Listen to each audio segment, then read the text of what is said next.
That's a low camera. Alright.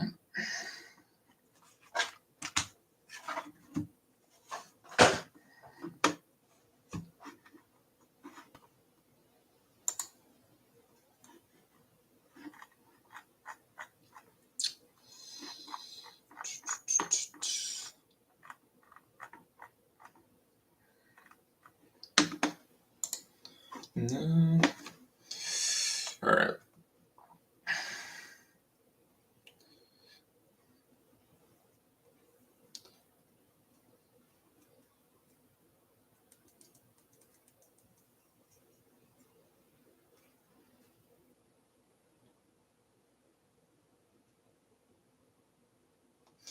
Okay.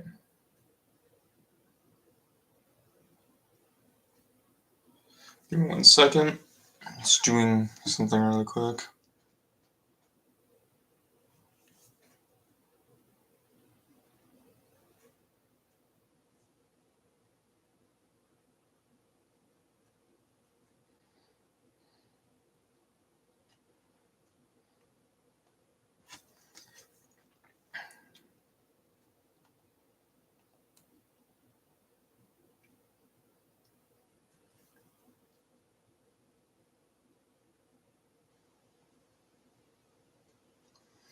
Alright.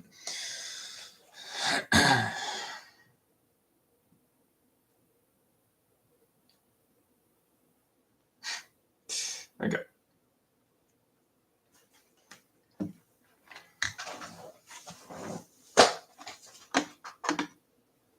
So we are. Oh, they changed this website.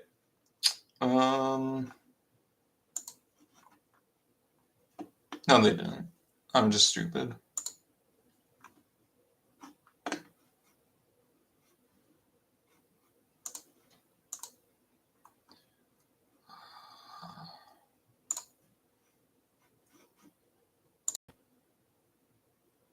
Yeah, there we go. There we go. So we are ranking all 32 arcs in One Piece. I am now, since yesterday, am all caught up to One Piece. As of right now, there are 1,144 episodes. So I am hyped. I loved everything about it. I used to hate One Piece when I first started watching. Um, no, I didn't hate's a strong word. I didn't hate it, but I wasn't I wasn't hooked on it, you know. But I think it took me till at least Water 7 where I was like, "Oh my god, forget every opinion. This is gas," and then it was gas from there on out. So, One Piece has a lot of arcs, and I want to rank them all, but unlike the normal tier list streams I do, I thought it'd be very boring because there are a lot, and I mean, there are a lot of S tier arcs. There is a lot. And I thought it would be really boring if we were going arc by arc and then it was just S tier, S tier, S tier, S tier. So instead, I'm doing this where I'm ranking it from worst to best. So we got 32 all the way to 1. 1 being the best, 32 being the worst. And there is a lot of great arcs in here. So if there's an arc in 19, it doesn't necessarily mean it's bad, it just means all the other arcs are just better. Um, so yeah. I'm just currently making sure everything's all good here. Let's see.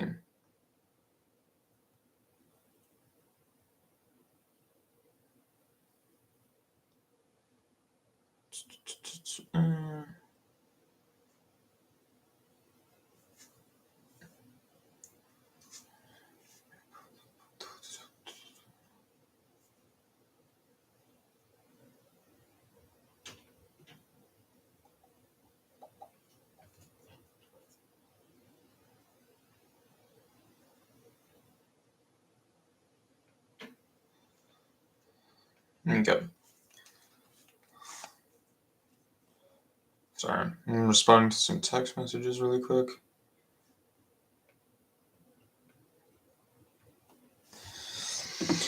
Alright. So yeah, we're gonna do this now. So number 32. I think I know where a few of these are gonna go. So yeah, we're gonna talk about each arc. So yeah, let's get started. Number 32 is Long Ring, Long Land. This arc is the worst arc in One Piece. Because this is like the only arc in the show where it feels like filler. Like it has no importance. Yes, I know the Davy Jones games are like mentioned later, but that's has nothing to do with the actual island or the fucking whatever those pirates names were. Though it's just like this arc did not need to exist. It just didn't. Um, it's so bad. It's way long. It's dragged out. Not to, oh, by the way, there's going to be spoilers. I should probably mention this right now. If you haven't watched One Piece and you plan to, there will be spoilers. So if you don't want spoilers, do not watch this. And I've watched when I'm watching One Piece, I didn't use One Piece, so I watched all like everything that's like where the arcs are being dragged out and shit. So I'm gonna judge the arc also due to its pacing for its pacing issues. So because I did not watch One Piece, I watched One Piece how it was meant to be watched. But you know, like it was way too long. I think it was like 18 episodes or something garbage. It was just dumb. It was boring. I didn't like the characters. It's just this arc was rough. And I think everyone usually says this arc is the worst arc because this arc is canon. Like this is a canon arc, and it sucks. So yeah, number 31.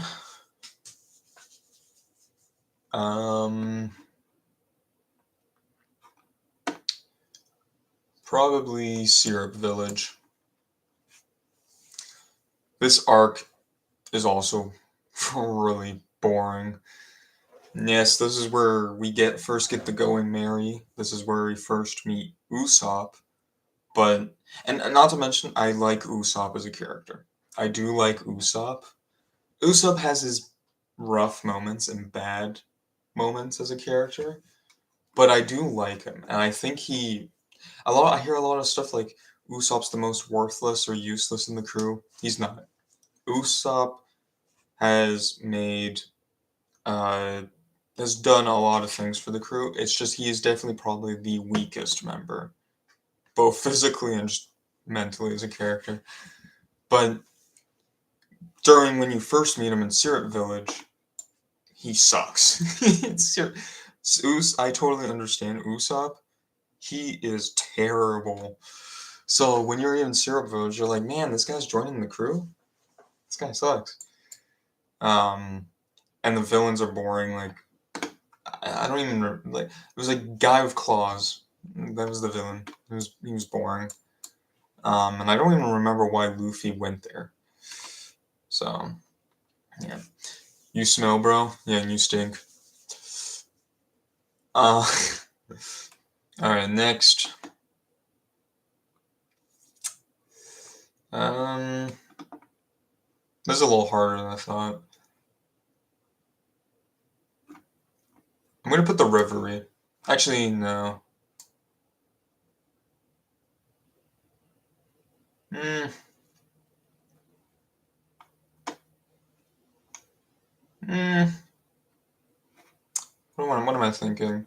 I'm going between Return to Sabaody and Reverie.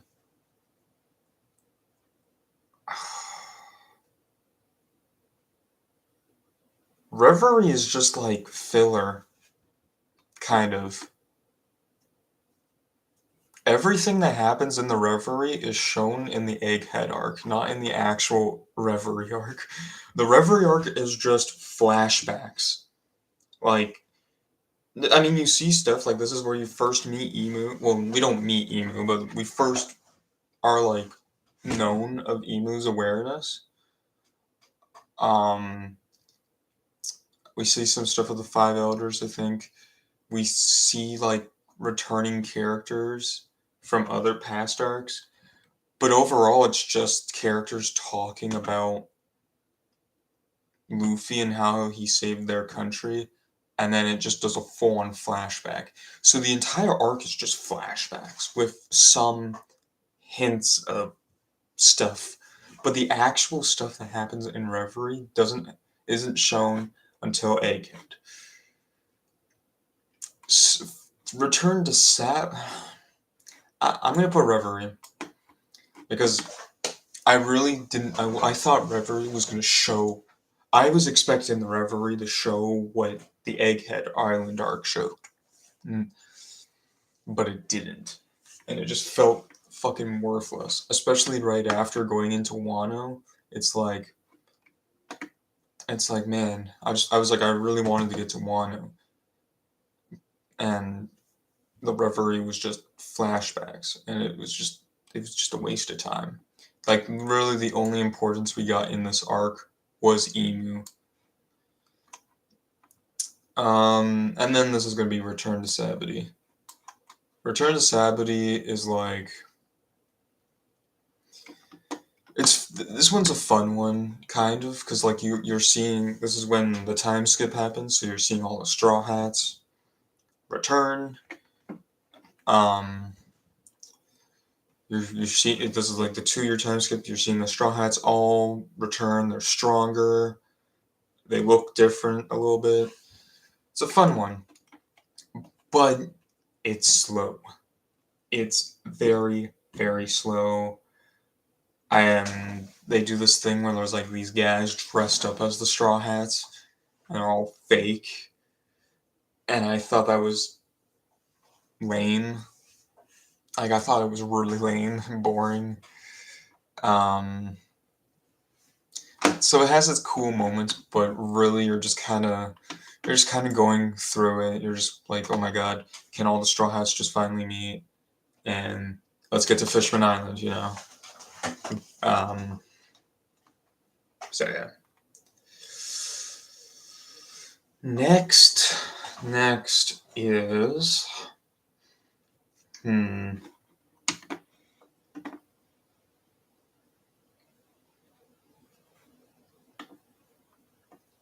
We're kind of getting into territory where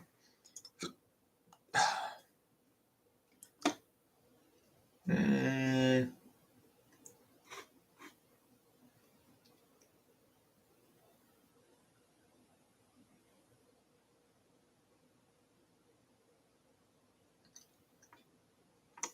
mm, I'm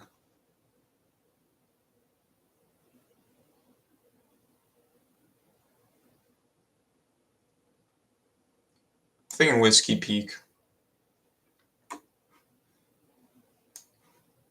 Whiskey Peak is like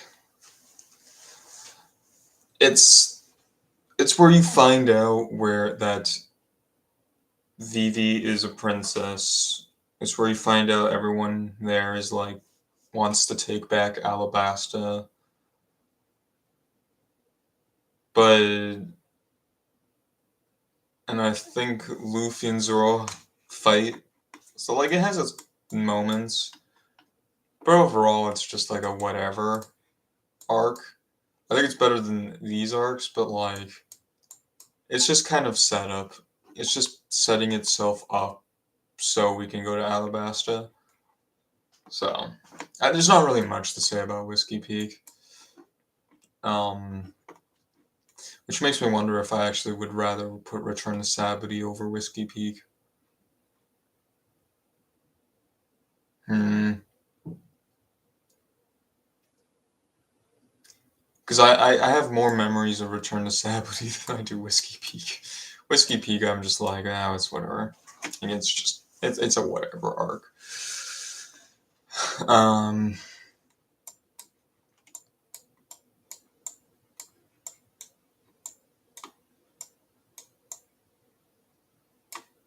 yeah, I'm gonna put Return to Sabaody over uh, Whiskey Peak because even though I don't like Return to Sabaody that much, it was still more fun to watch than Whiskey Peak. Whiskey Peak was just whatever. Um, okay. Fuck, man. I don't know. This is actually getting hard. Um, what am I thinking? What am I thinking?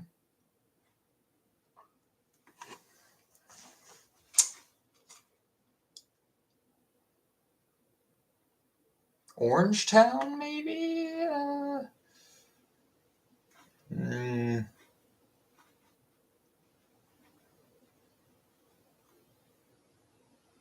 this is kind of like territory where the arcs are actually kind of good.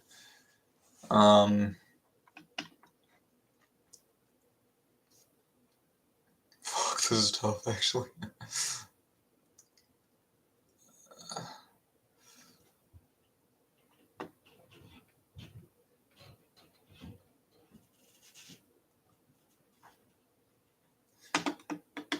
Damn. I thought I had this, like, locked in.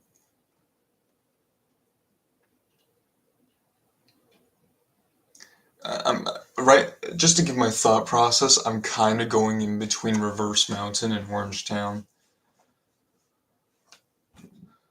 I've made my decision. Orangetown. Orangetown's good. Like, don't get me wrong. It's fun. This is where we meet Nami. I think.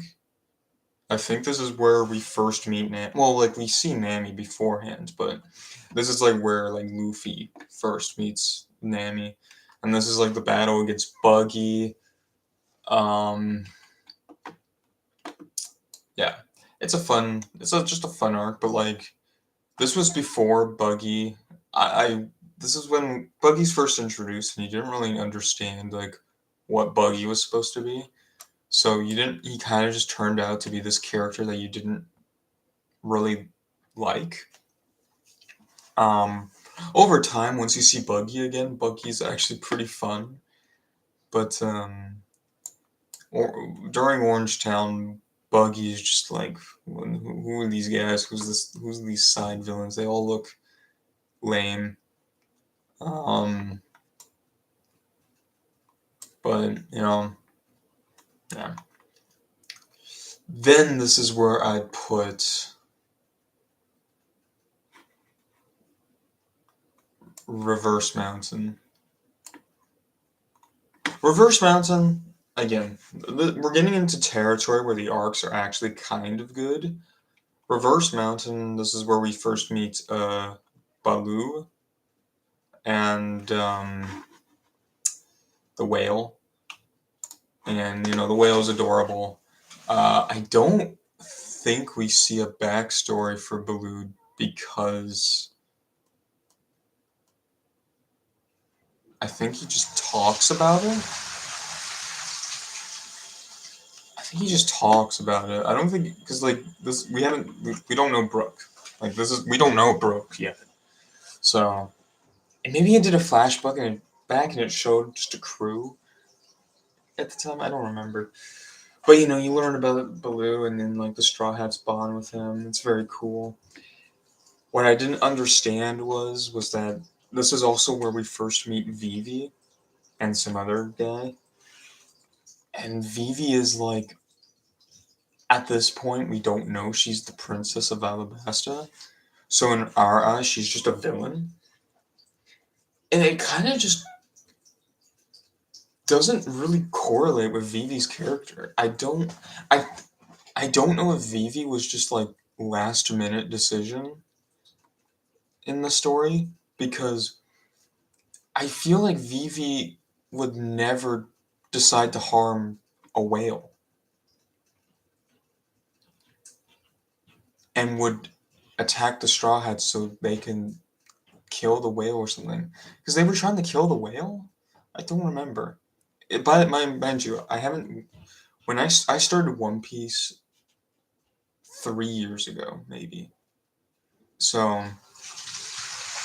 all of like beginning arcs from like in East Blue and all that, I haven't seen in like a long time. So my memory is kind of hazy on the earlier arcs. But I just remember Vivi was like, she was this bad person with this terrible devil fruit ability or something. Did she have the devil fruit? I don't remember. Um, she used like this perfume power or something. I don't know if that was just something she did or if that was a devil fruit ability. But it was like she was this bad guy, and then all of a sudden, she's just good out of the blue. I remember that being really weird. So like everything with Blue was great. Crocus, you know, but everything else was kind of like weird.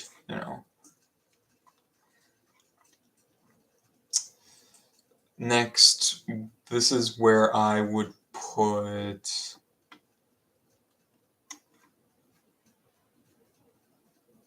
Alabasta. Speaking of Vivi, you could tell that Alabasta, Reverse Mountain, and Whiskey Peak are on the lower end. I do not like the Alabasta saga at all. I don't like the Alabasta arc that much. I am known by all my friends who do watch One Piece. I am known as the Alabasta hater.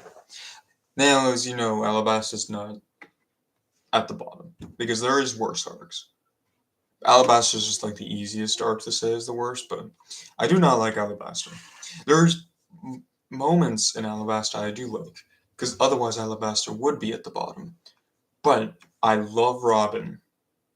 I really like Robin. I really like Crocodile. I think Crocodile is an amazing villain, and I think the fight against Luffy versus Crocodile is amazing. I really like that. Um, and then this is where we first meet Ace. I really like Ace. Every time Crocodile was on screen, I really liked. I think Smoker was in this arc. I do like Smoker. Smoker's a really cool character, and I wish we saw more Smoker in this series, honestly. But half the arc is just walking through the desert. That is half the arc. It's just walking, walking, walking. Vivi is a terrible character. I think Vivi now that we're seeing more Vivi again in the latest arcs of One Piece, it's she's matured more. Vivi is actually pretty damn good of a character now.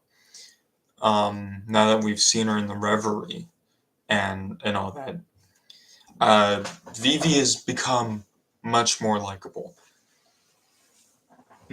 Um, but Vivi in Alabasta is miserable. All she does is cry and complain.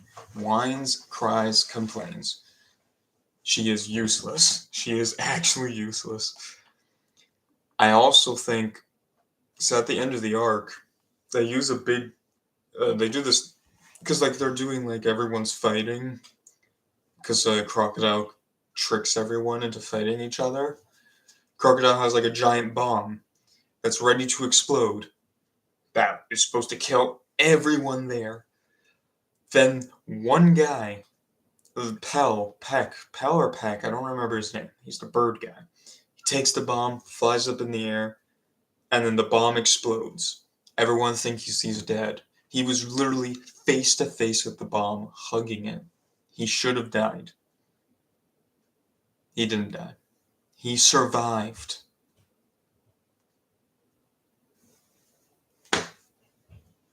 Like, did Crocodile buy his bomb off of Etsy? Like, that bomb would not have killed anybody if it didn't kill him. Now, I know there's a reason behind that because I think from what I heard, that time it took place during the 9/11 bombings, I think. But a real life situation shouldn't have any impact to a story. I'm just me personally. I don't care. I I don't care what the reason is. Kill the character. Kill the character. Like, I get it.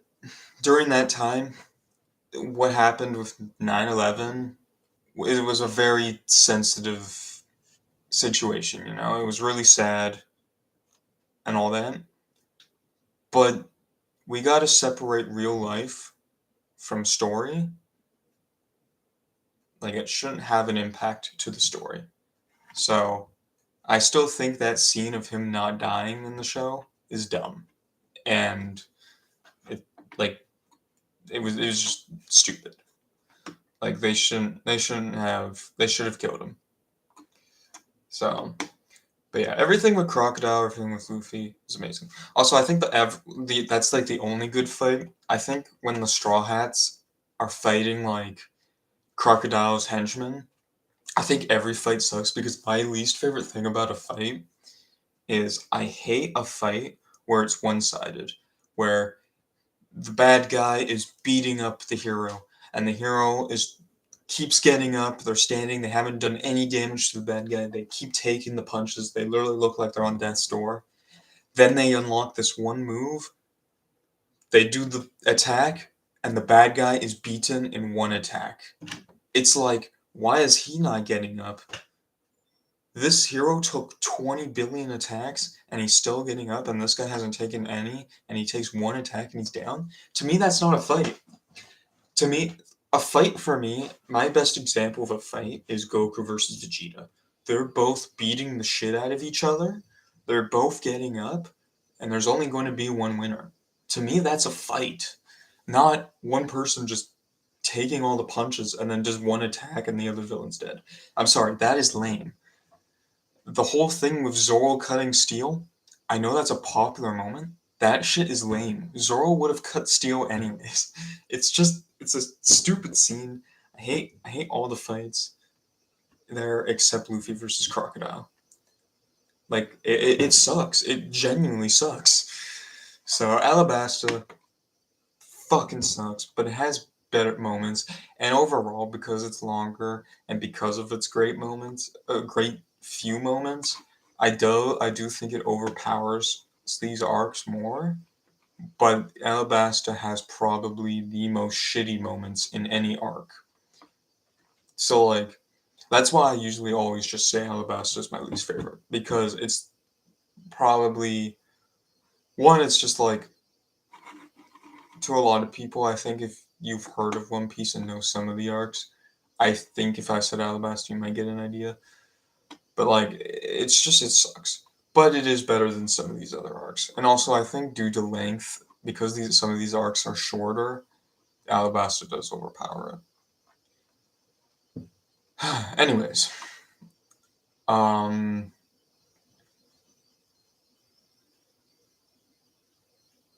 hmm, this is tough. This is tough.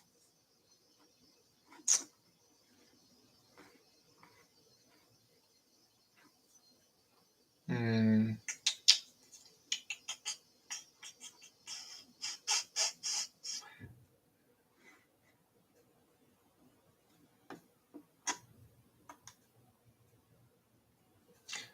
I might go.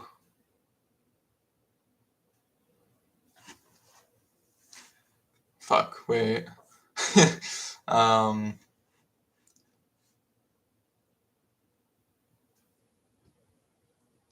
Wait. I don't know. I might go Amazon Lily.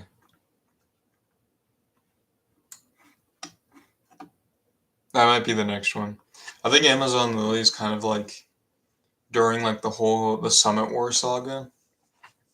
I think Amazon Lily is definitely the weakest arc. Um, it's just kind of like, Luffy. All the events happened after Sabaody. Luffy's just kind of like he's in this place. He's just running around being chased by woman warriors. He meets Bo Hancock. Um, I remember at times I was just kind of bored watching it. I was just like, this is kind of fun to watch, but also like, you know, it's kind of like, can we speed things up a little bit? It's not like super long of an arc, so like the pacing wasn't like terrible per se, but there were times where I'm just like, ugh, ugh, just let's move on. I don't really have much to say about this arc. It's like a fine arc. It's fine, but it's not anywhere close to the top. Um,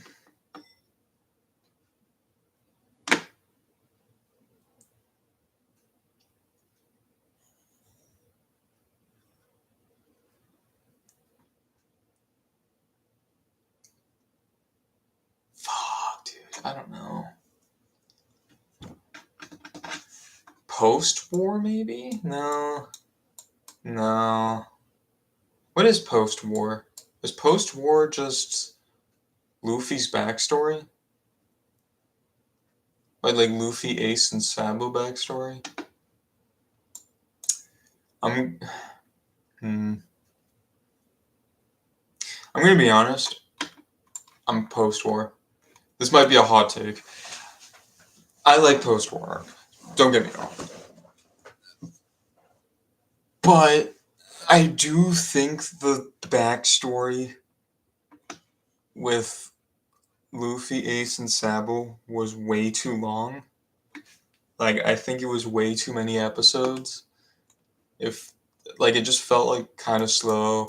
There was times where it was just kind of like, oh my god, is there a reason why we're telling this backstory, Like, it started off great, strong, and it ended off strong. The middle was just kind of like, oh, this feels like filler. Um, but like, we see some things like Luffy going off to go train. We see like what happens to Sabo, I think. Yeah. And we we kind of see like everyone's reactions to Ace um in the world. But overall, like I don't really think about it too much. It's not like, you know, it's a fun arc, but yeah. Okay, now we're getting into like territory where I actually enjoy the arcs. Um, hmm, hmm.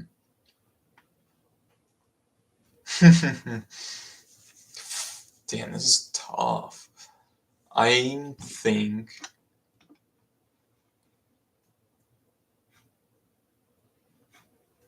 Fishman Island. No, actually, wait. Yeah, yeah, Fishman Island. Sorry, hold on. I'm like looking at some arcs and I'm like, hmm.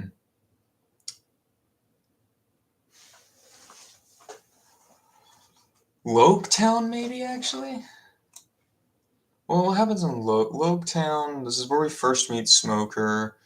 This is where we first meet Dragon, but we don't even know Dragon. We don't even know that's Dragon, I think, at the time. I think it's just like, who the fuck is this guy? And all that. And Zoro does like the sword thing. Loketown's pretty good.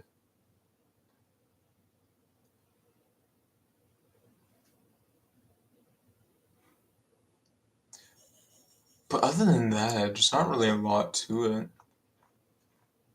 I'm gonna put Loketown. Loketown. Like it's a good arc. Like it's not bad by any means. Um, there's just not a lot of moments, that really make Loketown special. But like Zoro, he like takes the risk, puts his arm out, and the sword. That's pretty sick. Um, It's where we first see Dragon. Um, I think the whole thing with Luffy being saved by lightning was kind of dumb. I don't know. I think the whole sequence of Luffy being up there, Buggy about to chop his head off and all that, I thought that whole thing was dumb. I I don't know. To me, that whole thing was dumb, and then the lightning made it even worse. Now, I think what could save. I know there's a theory going around that Dragon saved Luffy, and that Dragon might have like a weather um, devil fruit or something. I I have to wait until that's proven. Like that has to be proven because right now that's just a theory, and the theory makes it better. But yeah, Lowtown 22 though. Okay, and then this is where I think I'm gonna put Fishman Island at. Yeah, Fishman Island is like Fishman Island's a weird one. It's like the villain is definitely the worst villain we've had in One Piece. Um, like it is by far the worst villain, Hody Jones. Uh, he is just a fishman on drugs. He is just a drug addict. um, so as a character and villain, it sucks. His motivation just kept changing. You know, it's like, and obviously it's very, and I hate when they did this. It's very clear the Straw Hats are just a billion times stronger than him. But I hate that they had to on purposely kind of like, even though they did the 2 years of training and now they're super strong, they had to like force a reason or a way for Luffy not to like one shot him. Because Zoro one shotted him. Zoro destroyed him. But like, so they put him in battle in water. And I just think it's kind of lame that like we don't really get to see the Straw Hats pop off too much because, you know, they have to on purposely nerf them. So they have to force Luffy to fight in water because, you know, he has devil fruit powers.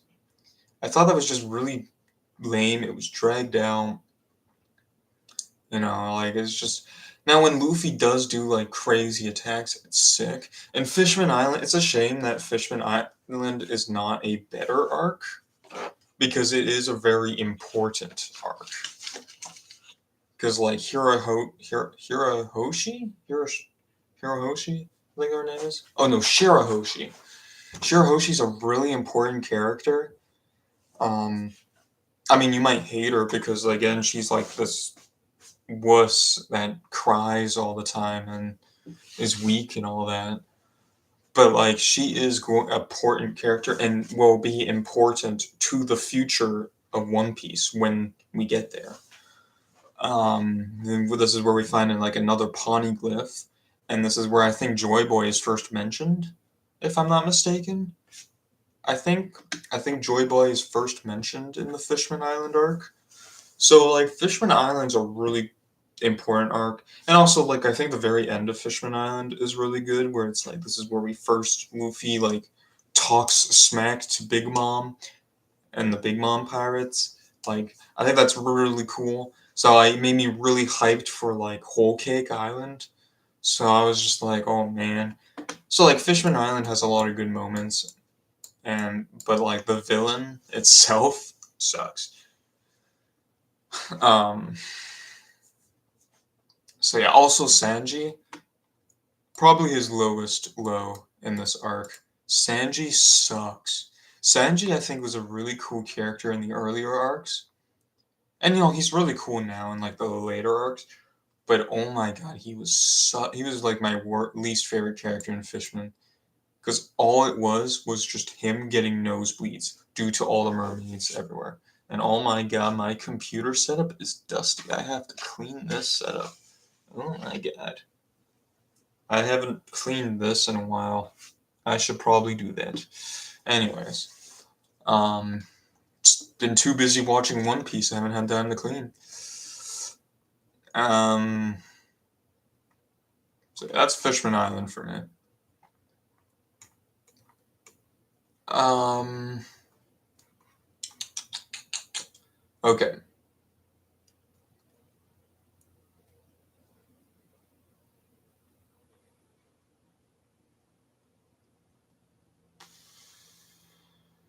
Is this where we put Little Garden next?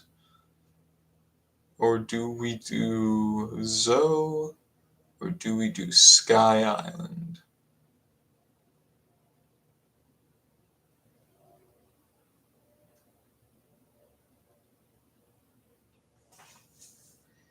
Hmm. Hmm.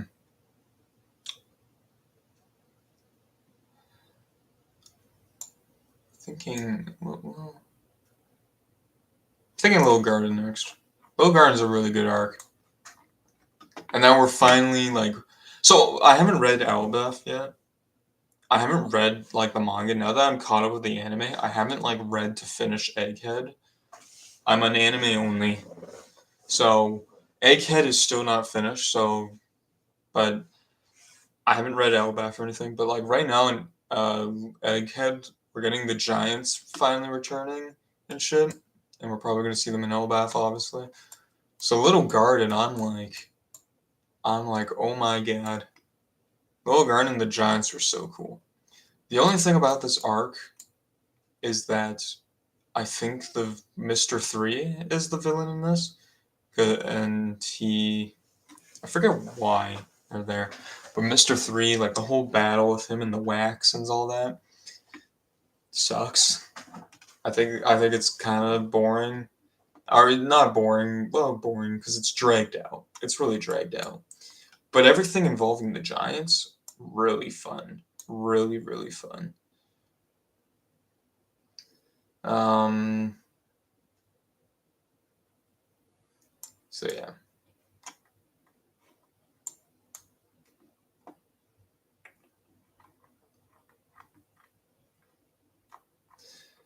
All right. Yeah, that's number 20. Yeah, Little Giant Garden. It's a good arc. I enjoy it, but I think I like the next few arcs more. So I'll be right back. I'm gonna just take a piss and yeah.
Okay, I lied. It was a shit, not a piss. So where were we? Little Garden 20. I think this is where we do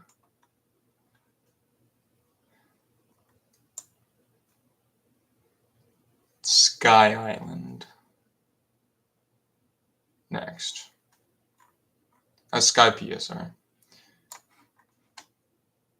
Skypiea, we're now kind of just finding out that Skypiea is actually like probably one of the most important arcs to One Piece. Because at the time, this felt like a nothing arc.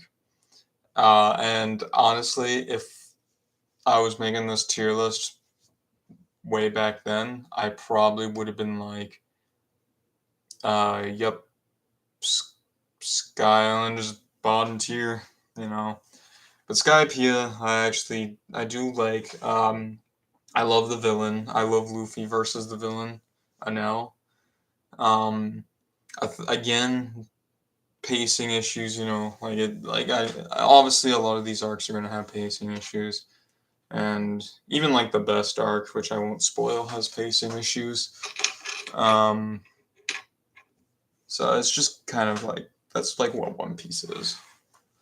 Um, but you know, it's just a very fun arc. I usually only think of this arc though as like the fight against Enel. I think the beginning of Skype is strong. Like I really love how like they have all these like cool gadgets that they can use, and I like how Usopp and Nami uh use them.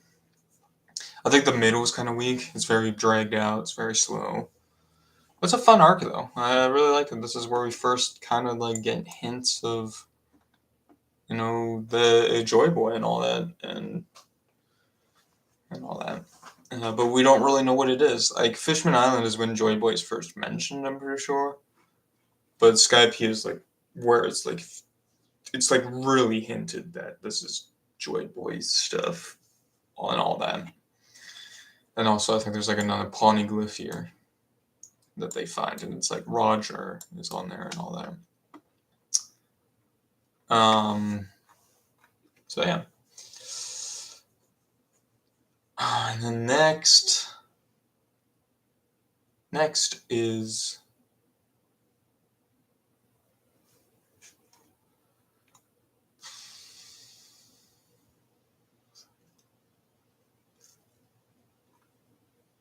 Arlong Park.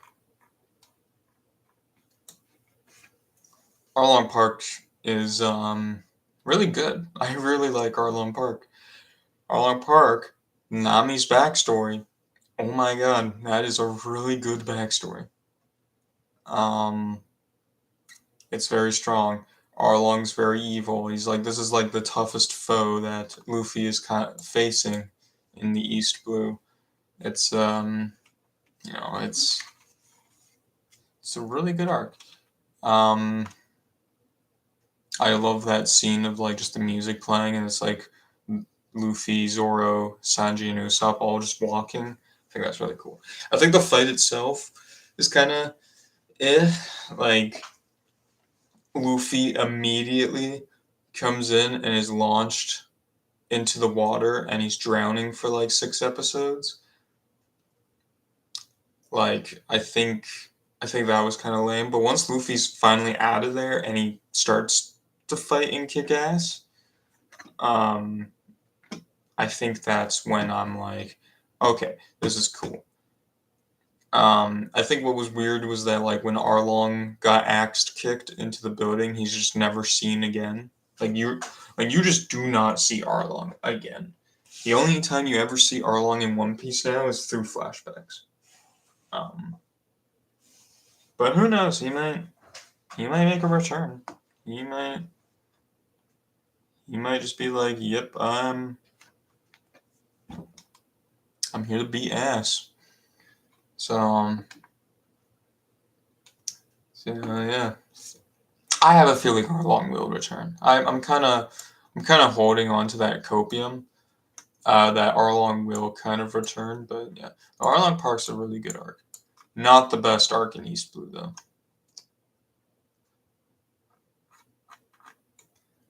I think up next I'm going to do.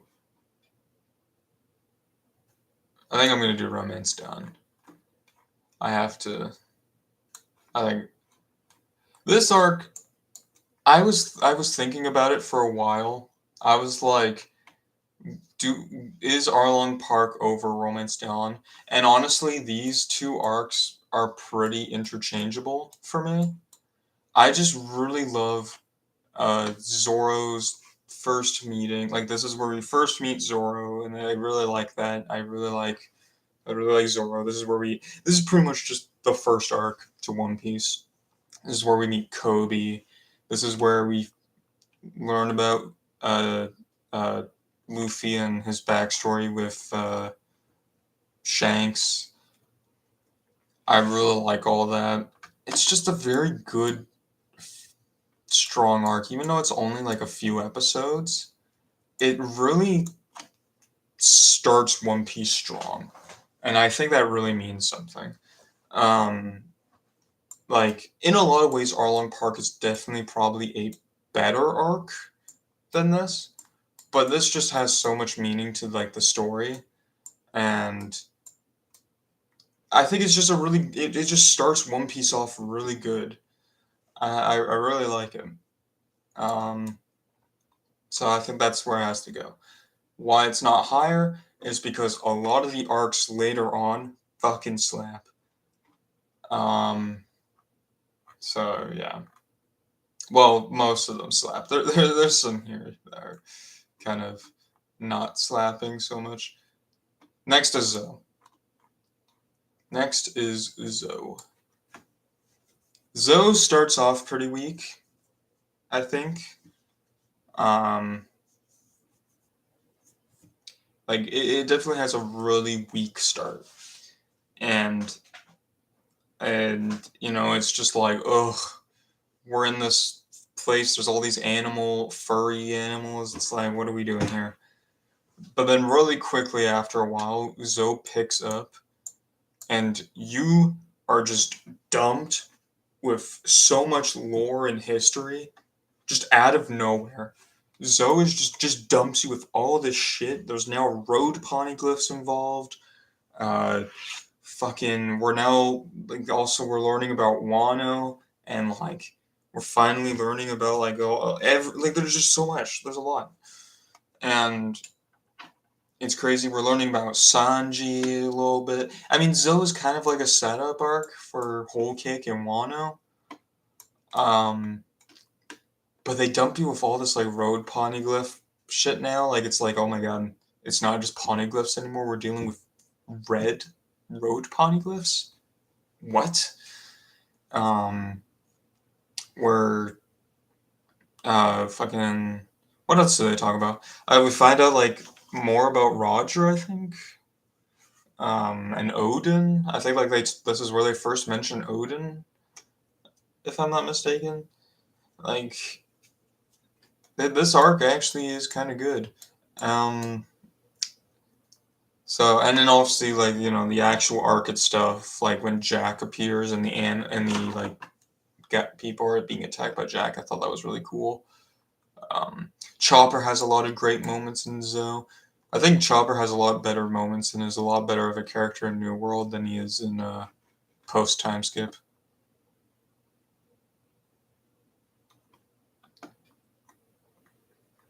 So yeah. Um.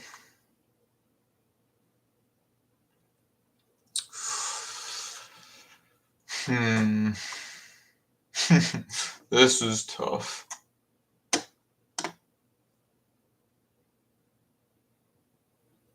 This is this this indeed is tough.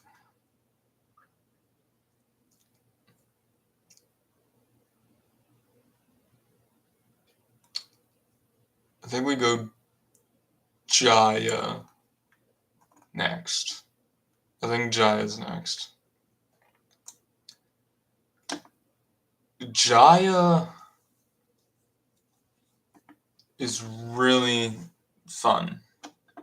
This is where we first meet Blackbeard. Not when Blackbeard's first mentioned, because I think in Alabasta Blackbeard's first mentioned, But this is where like Luffy first meets Blackbeard, not knowing he's Blackbeard.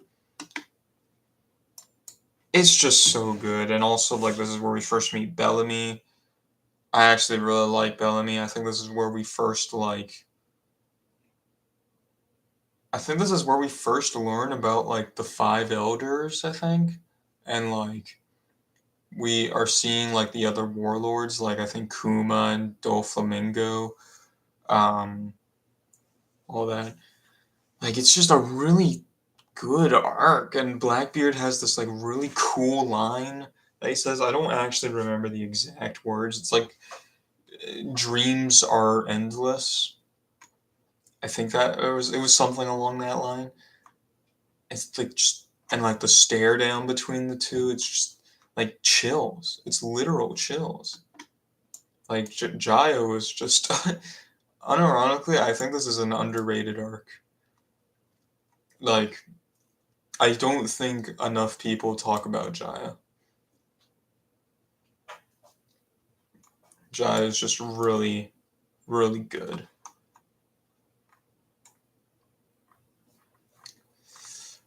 Um,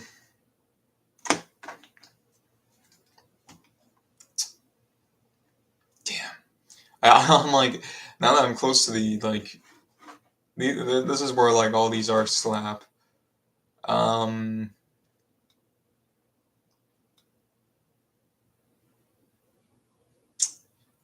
but I think Drum Island's next. I think Drum Island's number 14. Drum Island's really good. Chopper's backstory, like just everything with Chopper and the Doctor and all that. I think it's just so good. I think the line. I think this has like the best quote in One Piece, where it's like, uh, what was it? It was like, uh, do you die if you're shot or stabbed or something? No, you die when you are forgotten.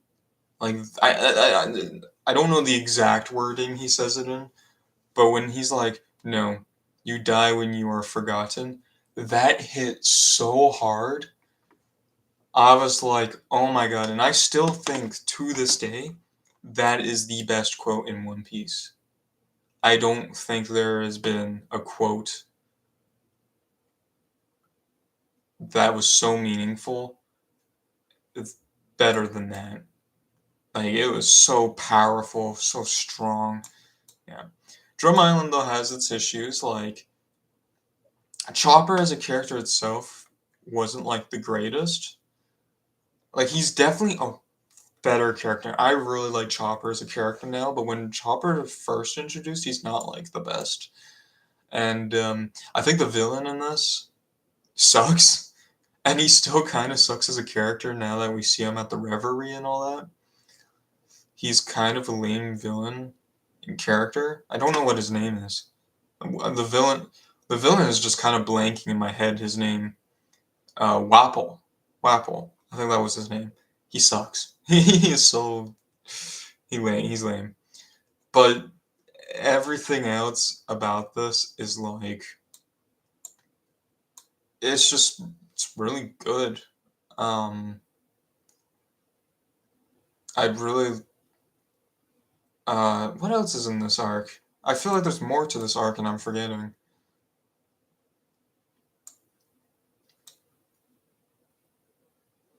I don't remember.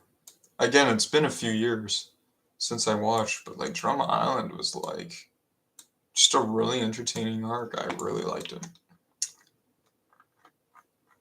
All right, up next. So here's the thing: post E's lobby, I kind of just throw it in with E's lobby because post E's lobby is kind of tough to rank. Like I almost like kind of consider it with E's lobby. Like post war, I don't really consider a part of like Marineford because it's like it's literally just a whole different thing. Post Enies lobby is like just right after Enies lobby. Because like what happens in post Enies lobby? This is when Frankie joins. We got Ramen back. We first learn about Dragon, and we first meet Garp, and we see Kobe again, all grown better and all that.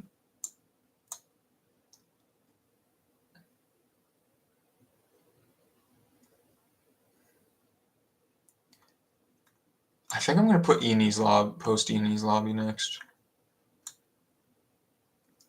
Just even though it's still really good, it's weird to rank it above some of these other arcs. So, but post Enies lobby, yeah, this is where we first learn about Dragon, being Luffy's father and all that. This is where we first meet Garp. Oh, but this is not where we first meet Garp. I think we first meet Garp in a filler episode, if I'm not mistaken. But this is like where we actually the crew first meets Garp. And we find out that Garp is Luffy's grandpa. Frankie joins the crew. Frankie's a great character.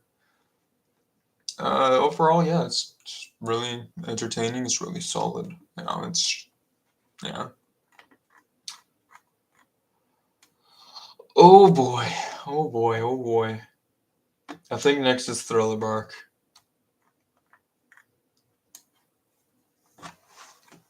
Thriller Bark is underrated. I think people are too harsh on this arc.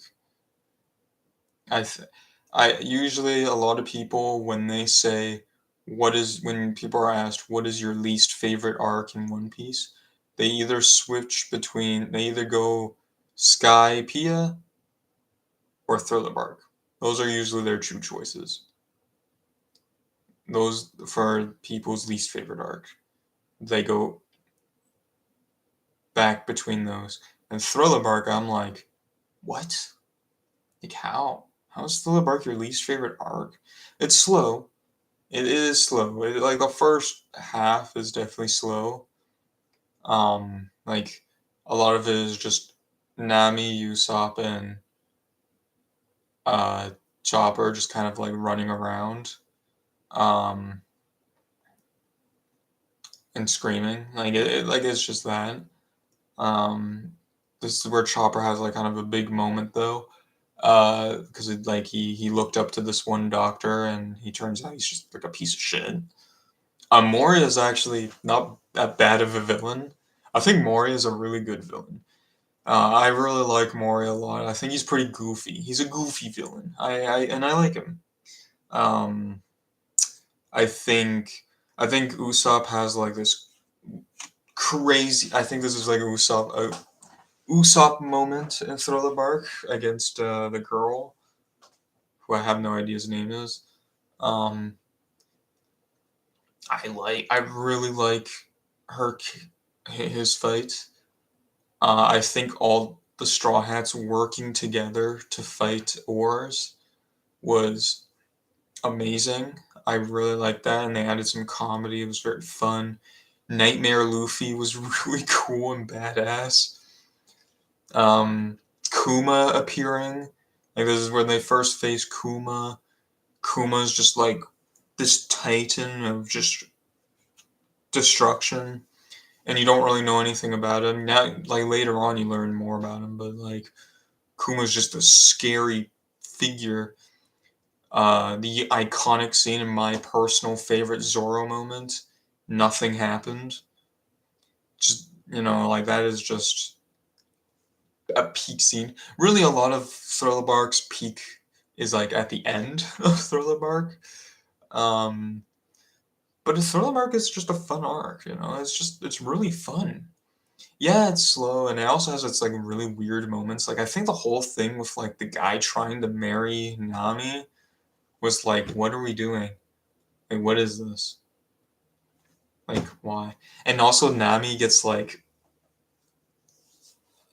I can't say the word, but when she's in the bath room in the bathhouse or something, if you know the scene, It's really weird. Uh, I'm not like one for fan service, by the way, in my animes. So, and just a really weird scene in Thriller Bark. So like Thriller Bark has its like downs, has its lows, but it has a lot of highs. And I think Thriller Bark is actually just a really good arc. So so yeah. At the time when I first watched Thriller Bark, or like when I was watching Thriller Bark, I was like, oh my god. Just like this is like a kind of a slow burn. But then after a while, I'm like, I was watching more of it, and then when I think about it more, I'm like, perhaps I treated you too harshly. um, so yeah, Thriller Bark is just a great arc. Now,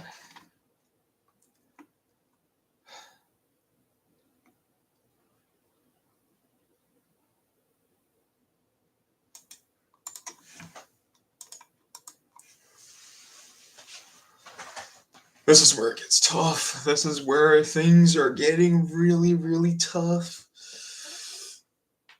Um,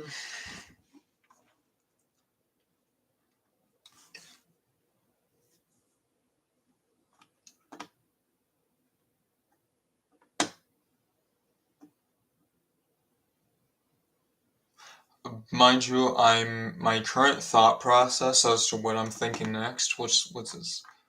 Number 11. I have 11 more. 1, 2, 3, 4, 5, 6, 7, 8, 9, 10, 11. Jesus. Right now, my thought process is I'm going right now between Sabaody and Barity. Oh, they're both so good. They're both banger arcs.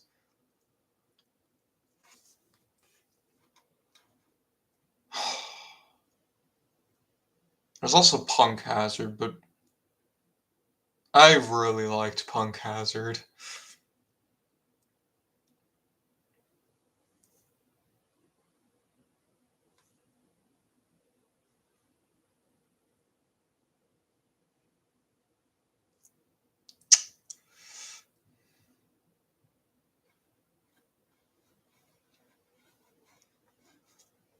Fuck, man.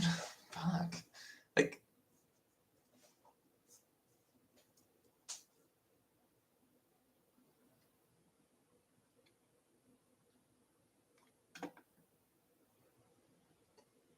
Barity just has so much great moments, though. But so does Sabaody. But Saboody's like kind of like one big great moment. I'm gonna go Sabaody. Oops. I'm gonna go Sabaody. I think Sabaody is really good, and like,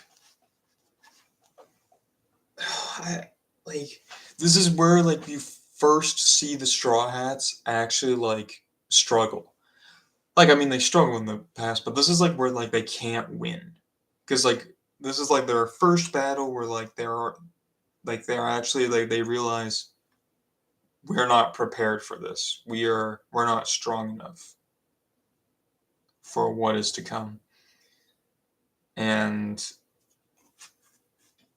Sabaody perfectly does it well.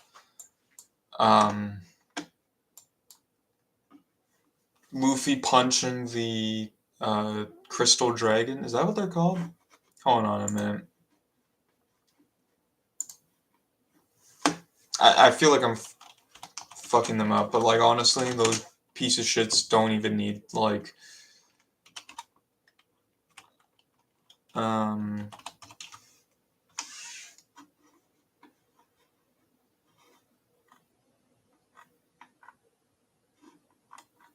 fuck. Okay, hold on. Yeah, are they called Crystal Dragons? Celestial Dragons. Sorry, not like I need to fuck they deserve to be have their names fucked up. They're a piece of shits. But this is where like the celestial dragon gets punched in the fucking face by Luffy. This is where like we first see Law and Kid and all the other like worst generation. And like I remember Kid, by the way, Kid's a good character. But when I first saw Kid in Sabaody, I was like, oh my god, Kid looks so cool. I'm really excited for the future of Kid. And I actually think Kid is not as cool as he was in Sabaody. I think he was way cooler in Sabaody than any other arc in the future. Trafalgar Law is the opposite. I didn't think Trafalgar Law was that cool in Sabaody, but later when we first meet him in other arcs, he is really cool. And then obviously you see other characters and you see like these weird devil fruit abilities they have, and you're like, what the fuck? And then you finally meet them later, and it's like, oh my god. But Sabaody is just it's a crazy arc. It's really great. But yeah. And then I think now this is between Punk Hazard and Barity. Oh no, man. Oh man. Oh man, oh man. This is so tough.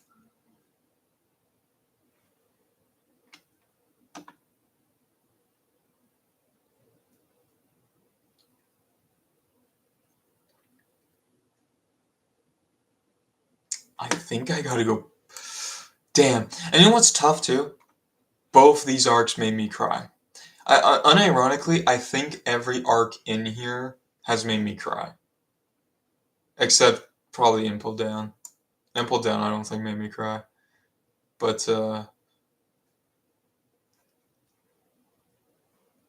Barity made me cry. Punk Hazard made me cry. Fuck. This is tough. Holy crap. How do I rank these?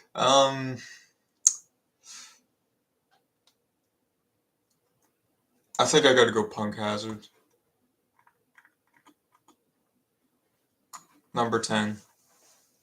Punk Hazard, again, I think is an underrated arc. Because Punk Hazard technically is a setup for the Dressrosa arc. But Punk Hazard this is where like Luffy and Trafalgar Law they form a team up. Trafalgar Law is really cool. We finally get to see Smoker again. It's been a long time since we've seen Smoker. Smoker returns. Smoker's cool. Um, Chopper has like Chopper and Nami. Uh, they both have like these huge moments, like with these kids that are getting like pretty much tortured for these experiments. It's just very emotional and it's so good. Um,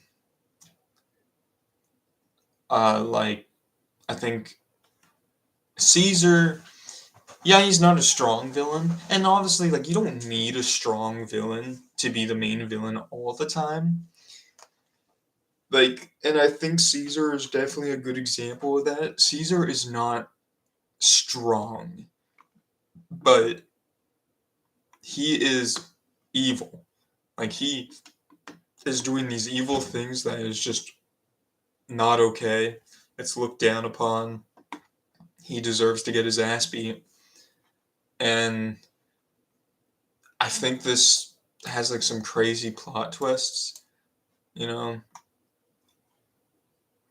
Like this arc was just really good. Obviously it's slow because it's a lot of running. Like a lot of running through the factory and all that. Um Punk Hazard is just fun. It's just a fun arc. Oh.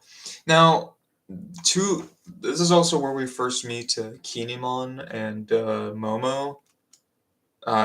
Which are if you haven't watched it and don't care for spoilers, they're characters that are important later to the Wano arc.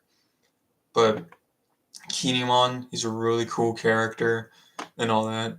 Momo kind of, but Punk Hazard. Oh, I wish because the island is like fire and ice, like fire and snow.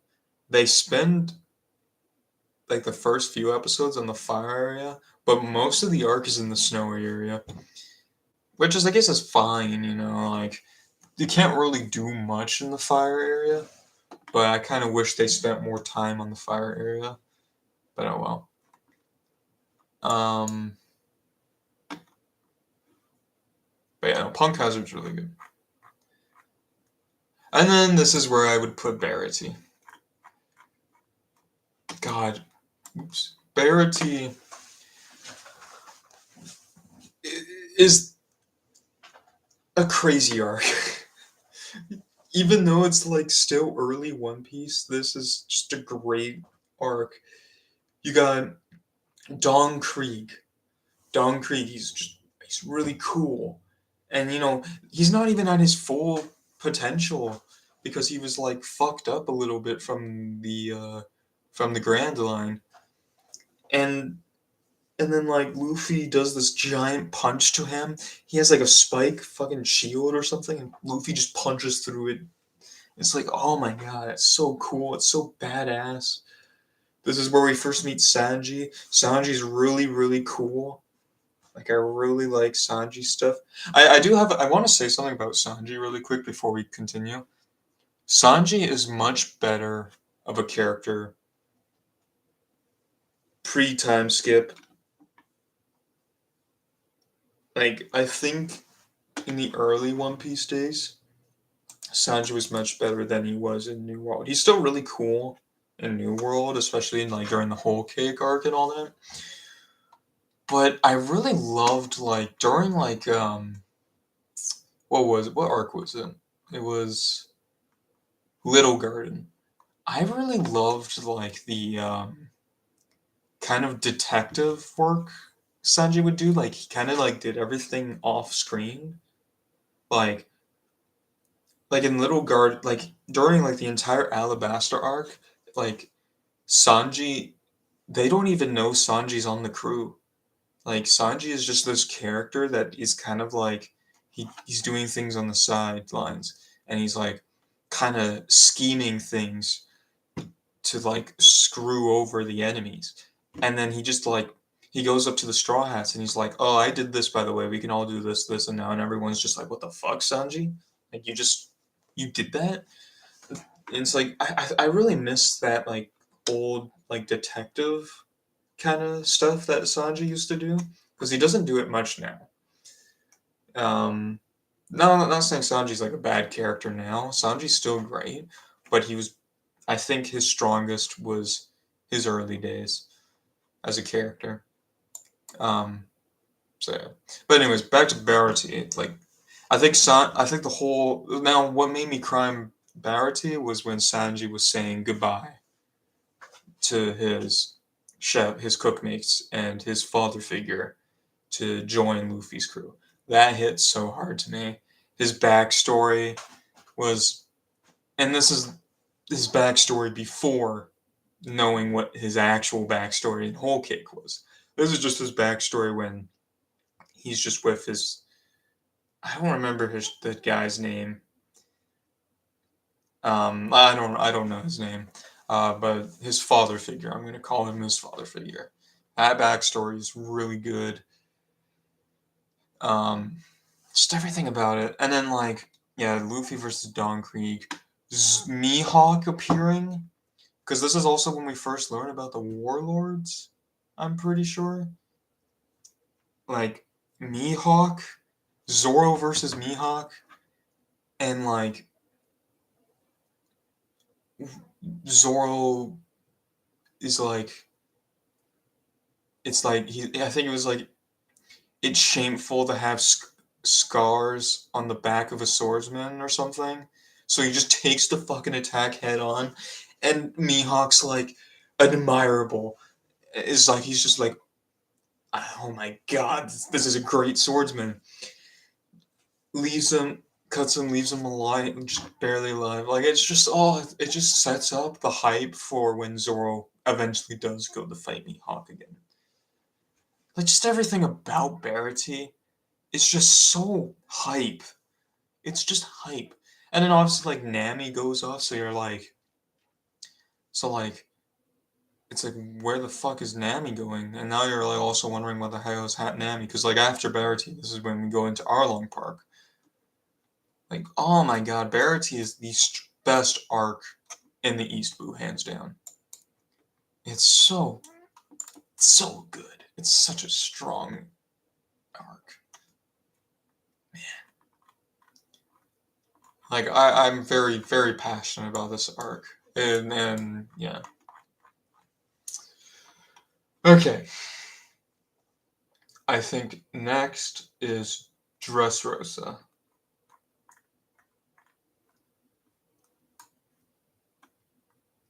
So yeah.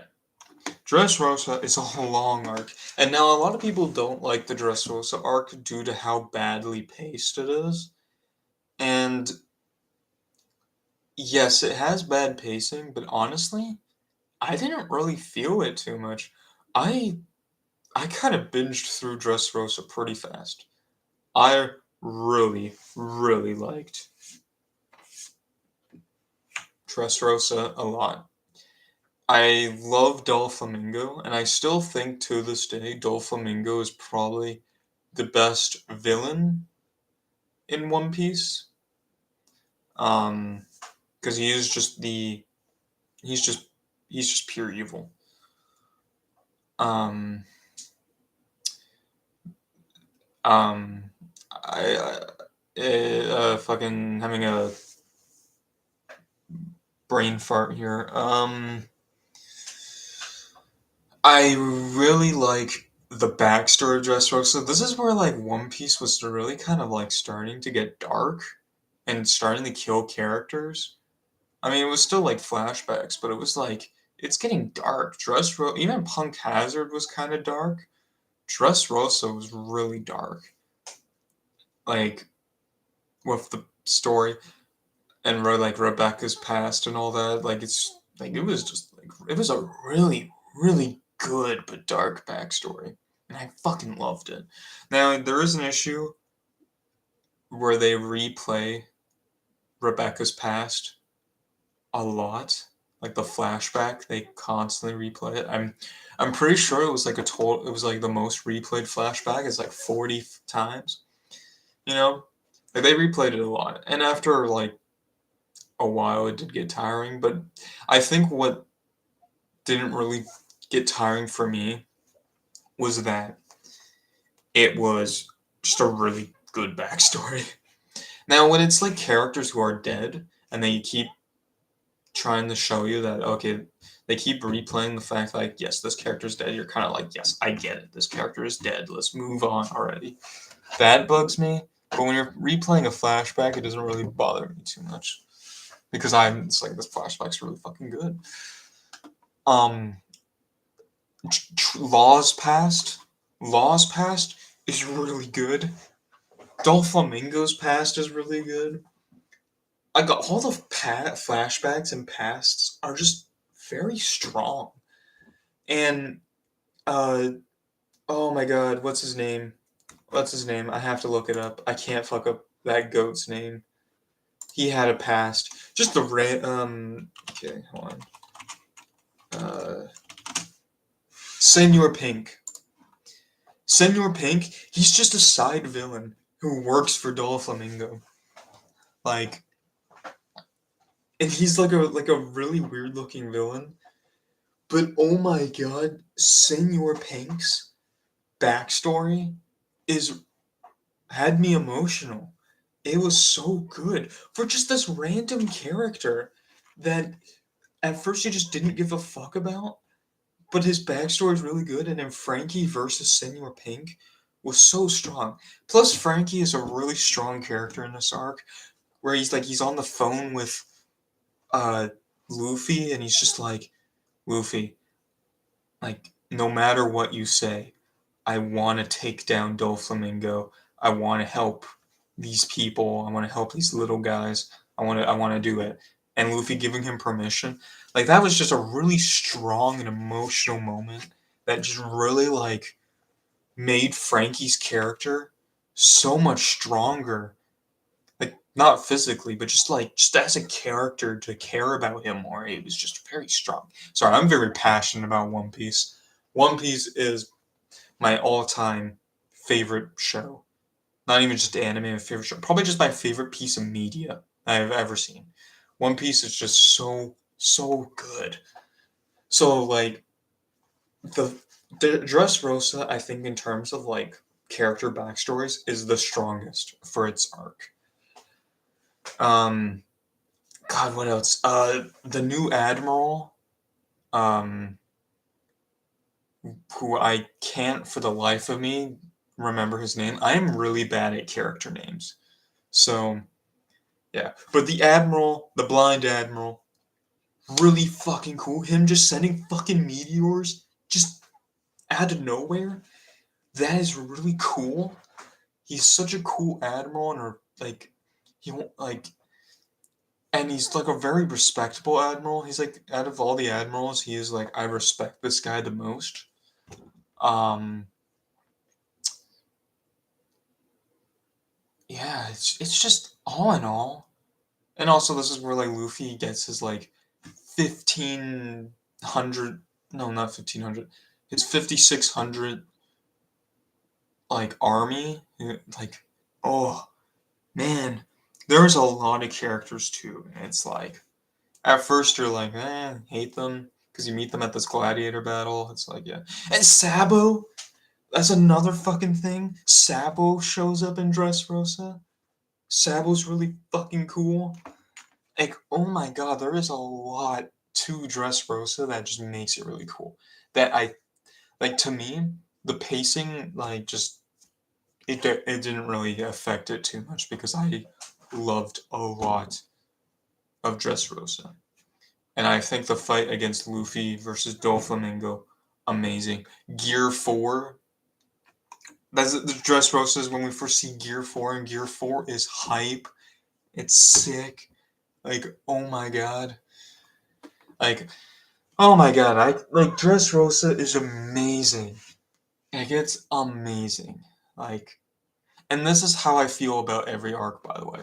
Because, like, what I'm saying about Dressrosa, like, it's only number 8, by the way. All these arcs are amazing as well. Like, so to think Dressrosa is that good and it's only number 8 is how good the next arcs are. Um, I mean, there might like my opinion might change in the future. Like, I might think Dressrosa is better some other arcs, but as of right now, I really like Dressrosa. Um, now Dressrosa also has its flaws. Like I'm not saying it's just a perfect arc. It does have flaws. For example, Rebecca as a character, terrible. Something about the princesses, honestly, in in each arc that involves a kingdom are not like the best. Like Vivi and Alabasta, not great. Shirahoshi, not really the best character. Shirahoshi out of the three is probably the best one, but then Rebecca, not great. I think she's super dumb. Like so, like, because like Luffy kind of like he's trying to keep his identity a secret, so he calls himself Lucy, and so she calls him Lucy. But then his identity is eventually revealed, and he's Luffy. Everyone calls him Luffy. He even tells Rebecca, "I'm not Lucy, by the way. My name is Luffy." She still calls him Lucy. Still, just for no reason. Like she just calls him Lucy, and it's like are you looking at, are you fucking blind, deaf? Like, look at the wanted poster. It says, look at the newspapers. It says, Luffy. Luffy. He told you his name is Luffy, not Lucy. And she still calls him Lucy. Like, are you brain dead? like, I hate Rebecca as a character. As a character, she sucks. I think, what else? Oh, this is also when we first meet Kanjuro. And this is like before we know about his, you know. Um, oh man, God, I'm so passionate about One Piece. It's hurting my head. Um, there's also a moment in One Piece So Usopp has like a very strong moment, but also a very, very weak moment. His very strong moment is when like he's using his slingshot, and this is where he kind of like unlocks a hint of Haki in him. And we never see that again, which kind of disappoints me. Like Dressrosa, it shows that he kind of like has a bit of Haki. Like he uses Haki, but he doesn't like realize he's used it yet. And I don't know if they're gonna develop that in like maybe Elbaf or something, because like I would think Elbaf would be an arc meant for Usopp, because he like really wanted to go to Elbaf. Um, but yeah, they never really touched upon it again. But when he does use it, it's really cool. But his weak moment, and if you've watched Dressrosa, you probably know what I'm about to say. His weak moment is when he is with Robin and the Tontadas, the little people. He just abandons them because he is scared and doesn't want to die. He just abandons them. Now, Robin was turned into a toy, and some of the other characters, Tontadas, were turned into toys. So obviously he doesn't remember them. But there are still some Tontadas that aren't turned into toys that he remembers, but he just abandons them, leaving them to die. It's like, what? That doesn't. That's not Usopp's character. Because in like past arcs, it's proven that it's shown that no matter how scared, Usopp will fight with his friends. He will defend his friends, even if he's super scared. But in this one, he doesn't, and it's like, why? And I think the scene would have been done a lot better if all of the characters were turned into toys and Usopp didn't remember any of them and he started running, because then that would make more sense, because he wouldn't know why he's fighting. Like he wouldn't know who to protect, because there is no one to protect, because everyone has vanished from his memories. And then he would probably come back to fight, because then because the toys can still talk. They could still talk, and they were talking in like this microphone. They could scream out.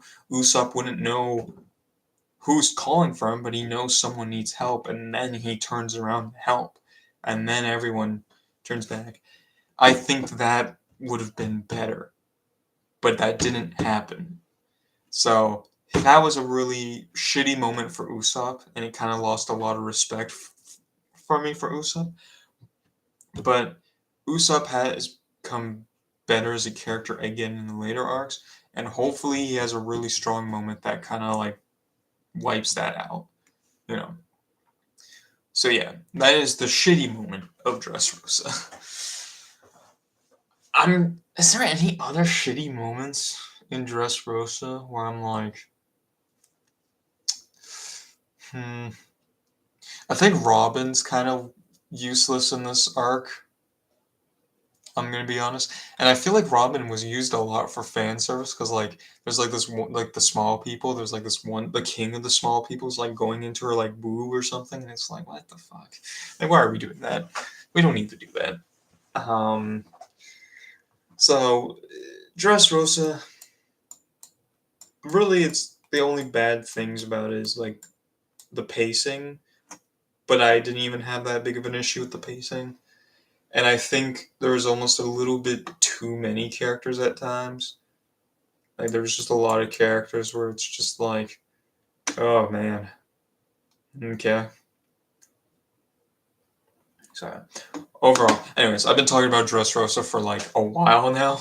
I just really like Dressrosa, and it was crazy is that like I was really scared for this arc, because everyone was telling me this is bad pacing. This is gonna be a slow burn. You're probably gonna like take a break from One Piece for like a couple months and then come back to it. And I was like, oh my god, okay. No, I love Dressrosa. Okay, next. Next, I think, is Whole Cake Island for me.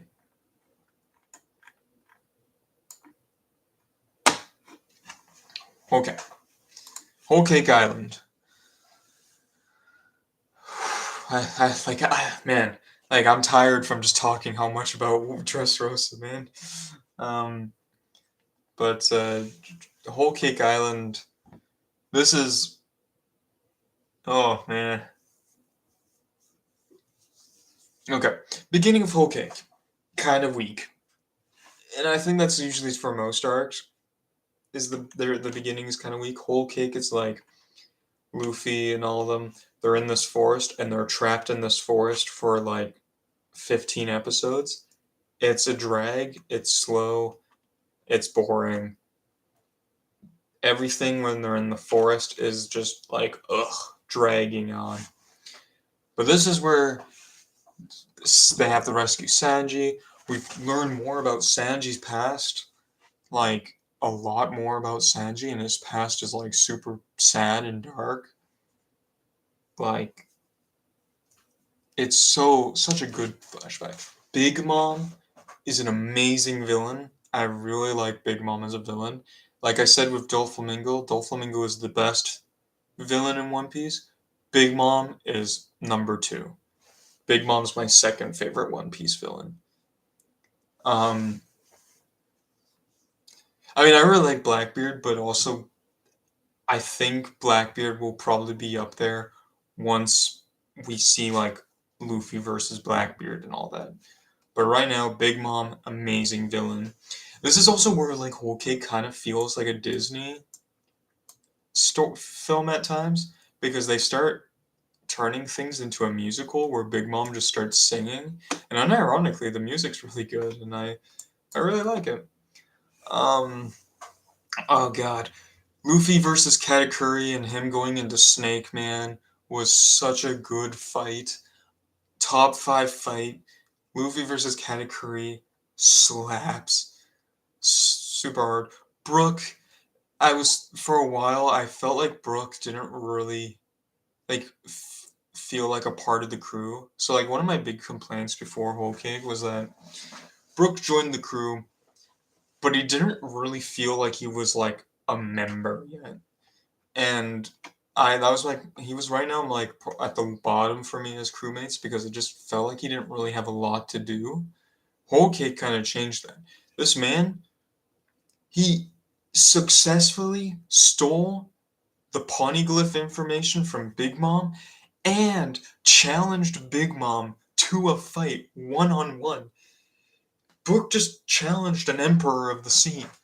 He has no chance, but this man was a junkyard dog and just was like, fuck it, we ball. And just challenged Big Mom. It was so hype. And now Brook's such a cool character. I love Brook, and Brook is even great in the other arcs later on. He's just, and now he's like, I now see him as a crew member. I see all the members as crew members. Like every character in the crew is great, but Brook really like in this arc changed my opinion on him. Big Mom's backstory is really dark. Like it's a crazy backstory. Um, Luffy versus Sanji had me fucked up. Like just Luffy, the scene where Luffy's like, "I can't become the king of pirates without you."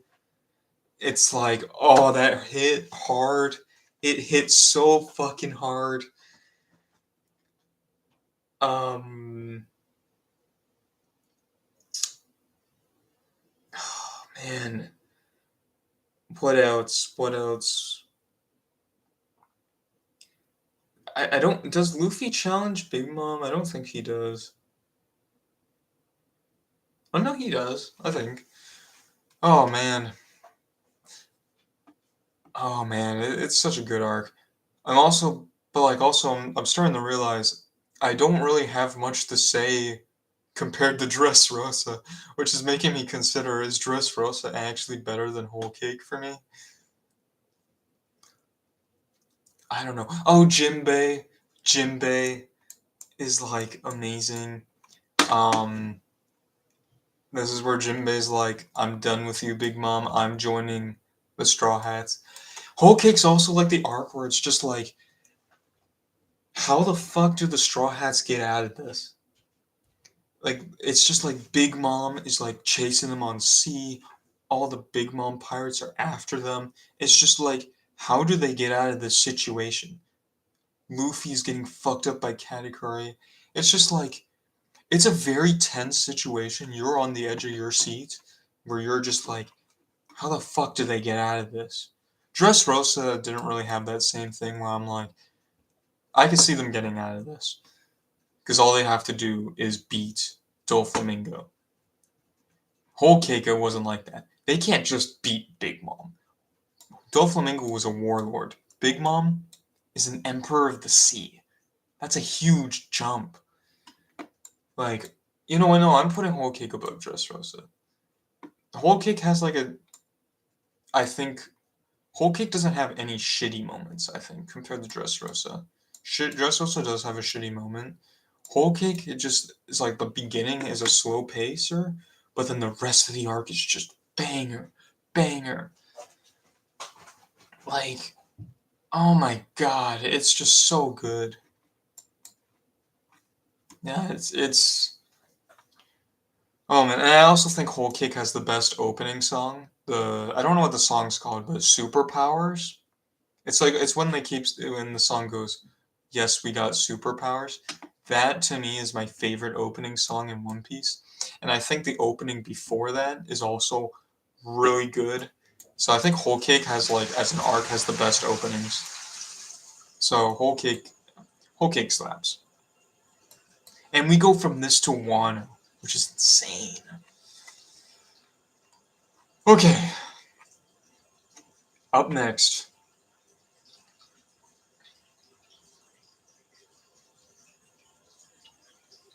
Oh man, oh man.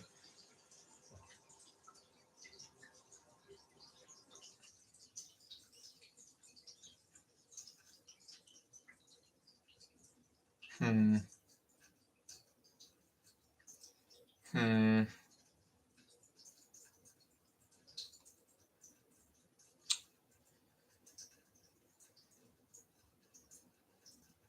I think I'm going Egghead.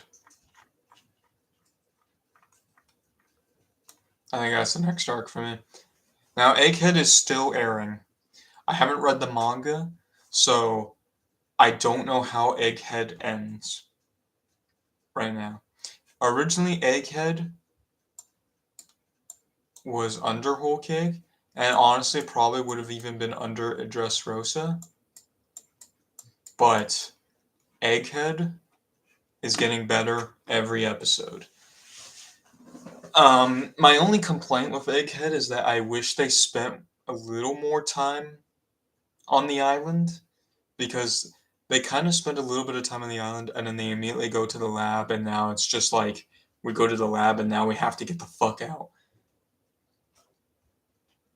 And also a lot of the Egghead arc is just like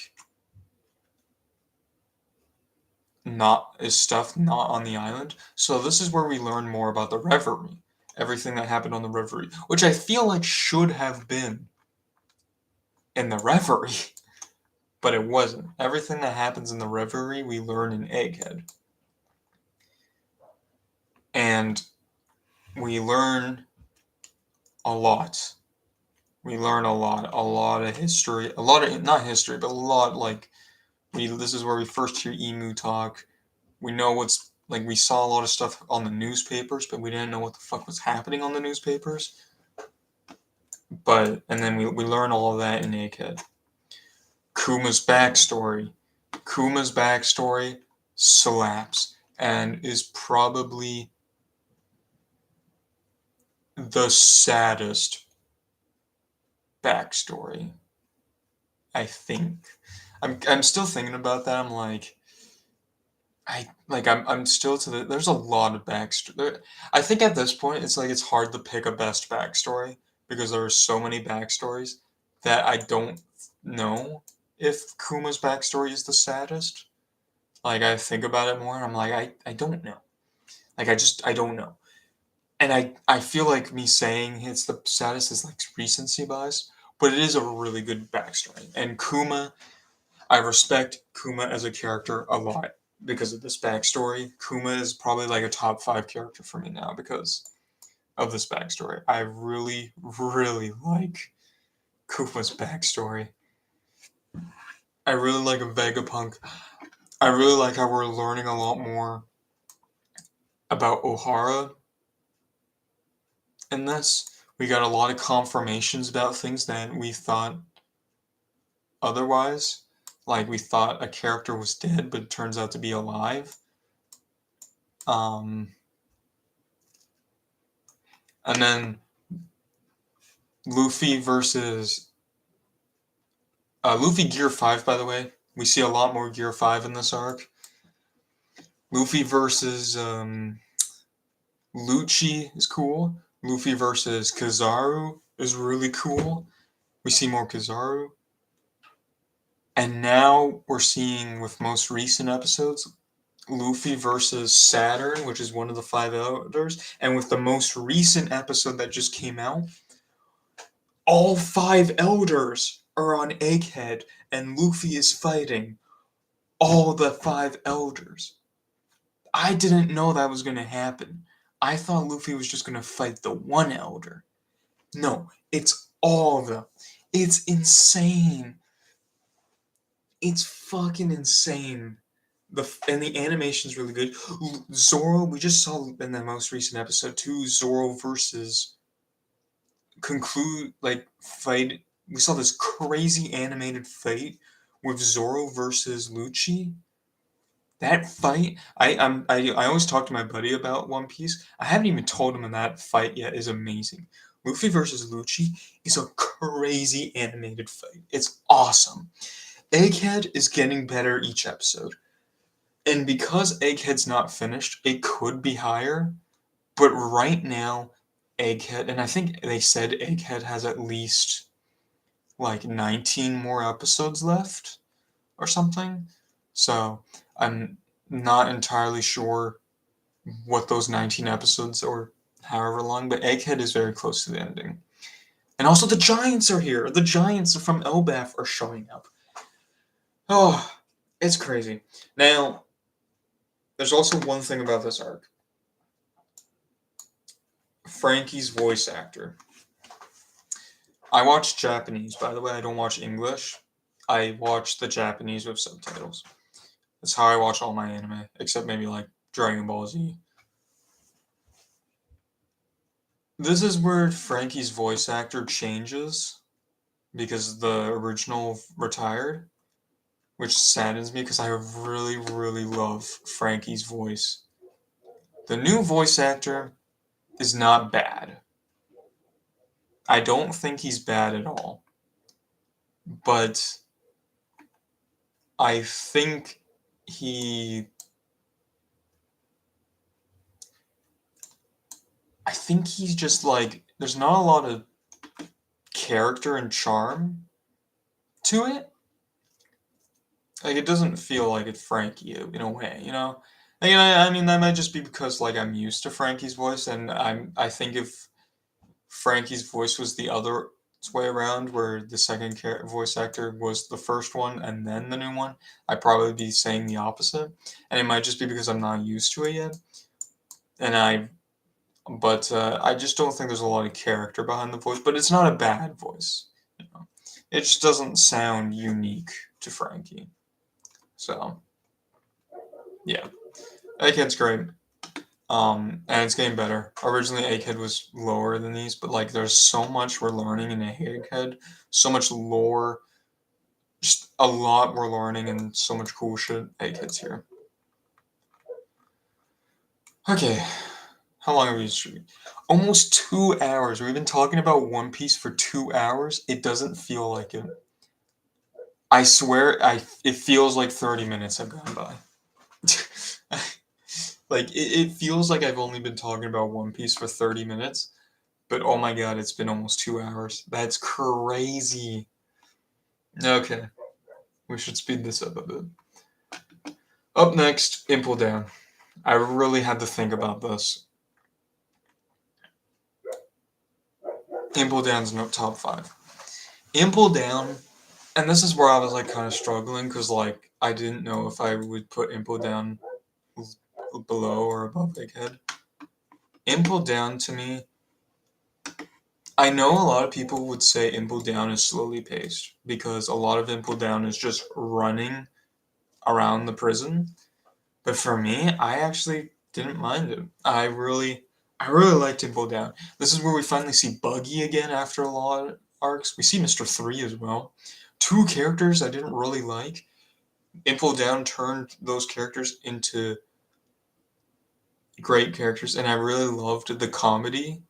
I loved the idea of Luffy breaking into the prison, going down all these layers, and then having to go all the way back up is insane. And fucking um God, what's his name? I have to know his name. Um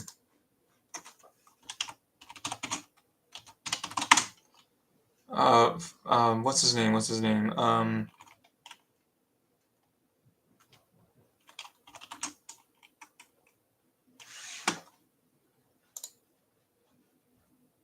Bon Clay. Bon Clay, the goat. He is the goat. I actually kind of liked Bon Clay, to be honest, even during the Alabasta arc. But Bon Clay is the goat in this arc.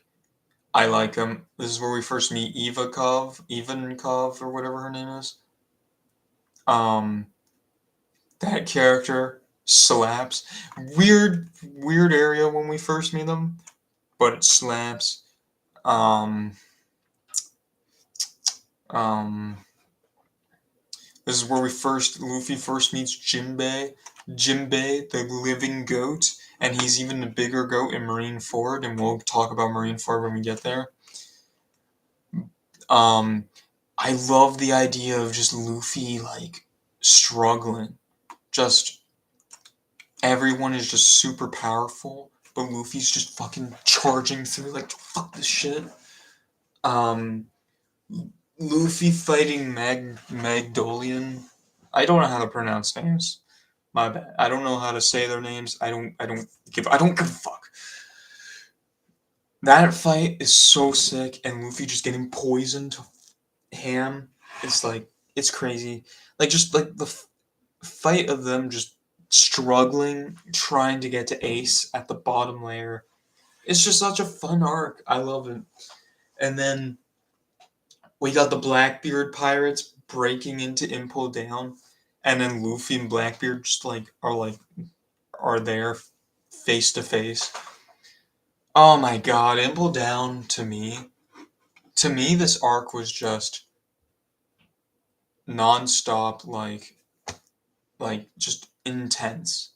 Like you were like, "Oh my god, how is Luffy going to get out of it?" It was kind of similar to like Whole Cake, but I was just like, "How does Luffy like get out of here? How does like Luffy do all of this?" It's crazy. Impel Down was insane. I had a lot of fun with this arc, and going from this to Marineford back to back, I was like, "This is peak." Like I love Impel Down. Now, a lot of these arcs do a lot of things better than Impel Down, but Impel Down for me was just the most fun arc I had. Like, I loved it. I loved it. It doesn't like have any like crazy lore dropping stuff or crazy fights or anything. It's just heart race to the highest, intense, or on the edge of your seat. I loved it all. I loved it. Crocodile coming back and helping them. I love him. So yeah. Um, Impel Down number 5. Kind of like trying to speed things up a bit because 2 hours is a long time. So, yeah. So up next is Water 7. And honestly, number 4, Water 7. Number 3, Enies Lobby. I kind of consider these all like one big arc.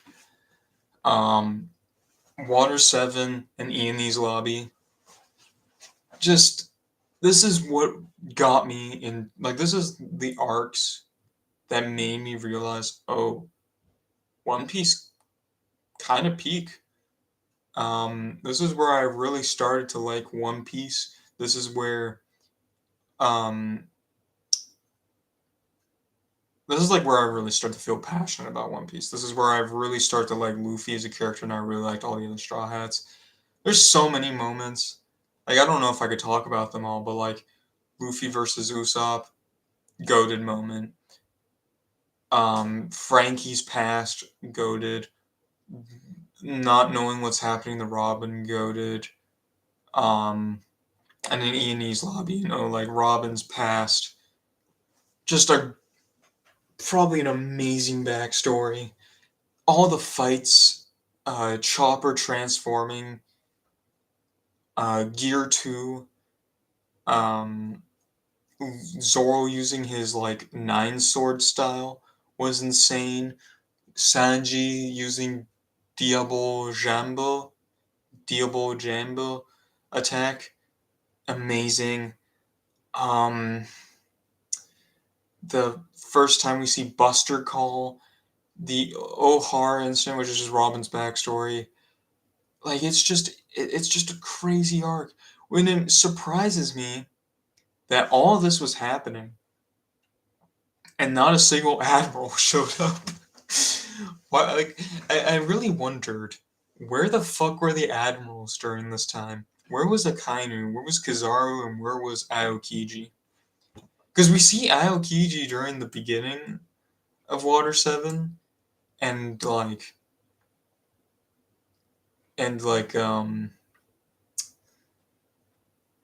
during Robin's flashback. But where the fuck were the admirals doing during this time? And I'm really curious, because like surely like they would have known about this while it was happening, right? Um, I want to live. Probably the most iconic moment in One Piece. Robin saying "I want to live" and Luffy challenging the world government. Usopp as Soge King. You know, cry to his ship. Though cry to his ship was technically where is it? Post Ian's Lobby. Um, yeah. Originally, I wanted to put Post Ian's Lobby with all of this as well, but like I did, I was it was weird to put Post Ian's Lobby above like Egghead, Impel Down, and all that. So Post Ian's Lobby is here, but I kind of consider Post Ian's Lobby along with Ian's Lobby. So yeah. So Cry to a Ship is technically Post Ian's Lobby. And it's just a banger arc. Frankie's great. Frankie's a great character. I love Frankie. All that. This is where I really love Robin. It's just all good. CP0 and with Lucci and all of them. Luffy versus Lucci. It's just an all amazing. And this is another situation where it's like during the Buster Call, they save Robin and everything. How the fuck do they get out of this situation? It's insane. Luffy's like beaten up and can't really move after defeating Lucci. It's like, how the fuck did they? I don't even remember how they get out of that situation. I'm gonna be honest. I'm like thinking back because I didn't watch it's been a while since I watched it. I'm like thinking back, how the fuck did they get out of it? I don't remember. I don't remember. I want to look it up. How did they get out of there? How the fuck did they get out of it? How did Luffy and his crew get out of Ian's lobby?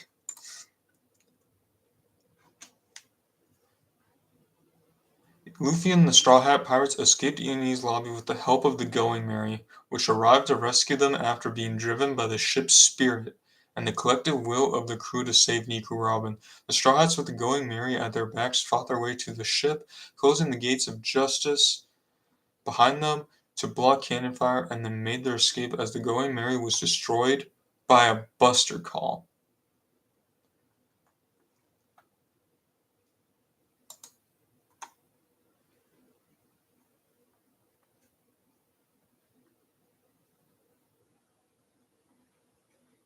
I don't remember that.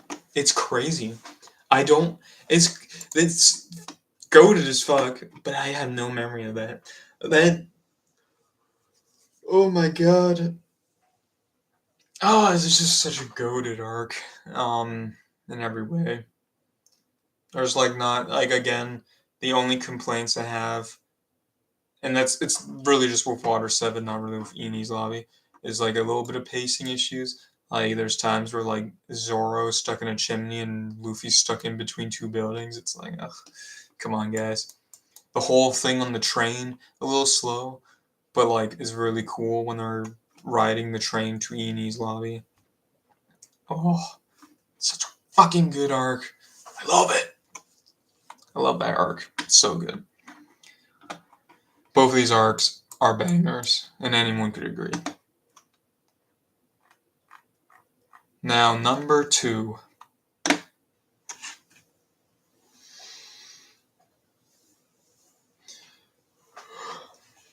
And number 1, I guess. Number 2, Wano. And number 1, Marineford. Let's talk about Wano. Wano is the longest arc in One Piece.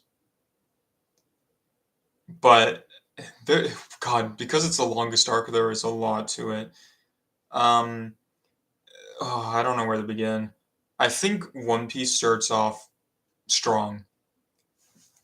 Zoro, this is like a huge arc for Zoro. Zoro constantly is having these insane fights. This is where also the animation like takes a next step and becomes amazing. I really love like Japanese like style stuff. Like so Wano when it's getting into like the very Japanese kind of theme, it's really good. Luffy's first encounter with Kaido is really good. Um, I don't remember the characters' names as always, but there was a character backstory. Sorry, not a backstory, but the character that's about to get executed. That was a huge episode of him just like saving the whole plan. Kinemon and the rest of the Yakuza 9 goaded. Odin's backstory, probably the strongest part in One Piece. Odin is an insane character, and I have a feel. I actually think Odin, even though Odin's backstory is not like the saddest backstory per se, it's probably my all-time favorite backstory. Odin's backstory is so good. It is so good. I love it. Um, and he is the goat. This man literally sits in a bucket of lava for an hour, holding 9 fucking members on a board. Like, that is insane. His whole journey of traveling with Whitebeard and Gold Roger and all of that, it's like, it's just such a great backstory. I love it. Odin is such an. I understand why everyone looks up to Odin. Odin is just super inspirational. It's it's insane. Um um fuck. There's so many backstories. It's there's a lot to talk about with Wano. Wano is just it's insane. Orochi, fuck Orochi. Orochi sucks. The betrayal, the Akazan betrayal, was like the biggest plot twist ever. I was literally having to like look up a picture of all the members, and I was like, "Oh my god, who could it be?" And then when we find out who it was, I was like, "Oh my god, that is a huge plot twist." And it wasn't like they didn't do that bullshit cliche where like he betrayed them, but then he like regrets his decisions and he joins them. No, he's just straight up evil. He is just straight up evil and dies evil. Gear 5. Okay, sorry, I'm getting ahead of myself. Gear 5, though, this is when we first get to Gear 5. Gear 5, Luffy versus Kaido. Insane fight. It's a wrong ass fight, but it slaps And Kid versus Big Mom was an insane fight. That fight was insane. Kaido backstory kind of weak, but it wasn't bad by any means. Jinbei finally coming in and joining the crew officially. Oh, it was so good. Every character has this insane moment. Zoro versus King, the best Zoro fight. Um, Sanji popping off against Queen. Queen as a character I felt was a little dragged out. I will also say when they arrive to Onigashima, Onigashima is a little slow paced with like the ice Oni and all that. But Chopper has this amazing moment where like he cures everyone. It's a crazy moment. Robin, I was saying for the longest time, Robin doesn't really get a lot of fights, and I feel like Robin doesn't get a lot to do in the crew other than the Poneglyphs. Robin has this crazy fight against Black Maria. So the fight, Robin's fight is insane. Um, like it's just all really good. Like it's just all peak. And yeah. Um, Stuff in Onigashima was a little dragged out, I will say. But other than that, Wano is amazing. Oh man.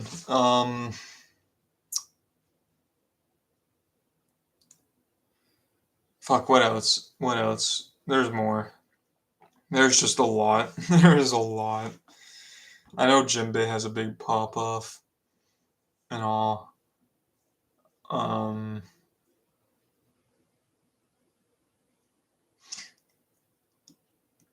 I'm a little upset. I will say this. I'm a little upset that Zoro no longer has his old sword. His new sword is amazing, but I'm a little upset that he doesn't have his old sword anymore. And they didn't really go into detail. They kept saying like this sword is important, the sword is big, but he was allowed to take Odin's swords.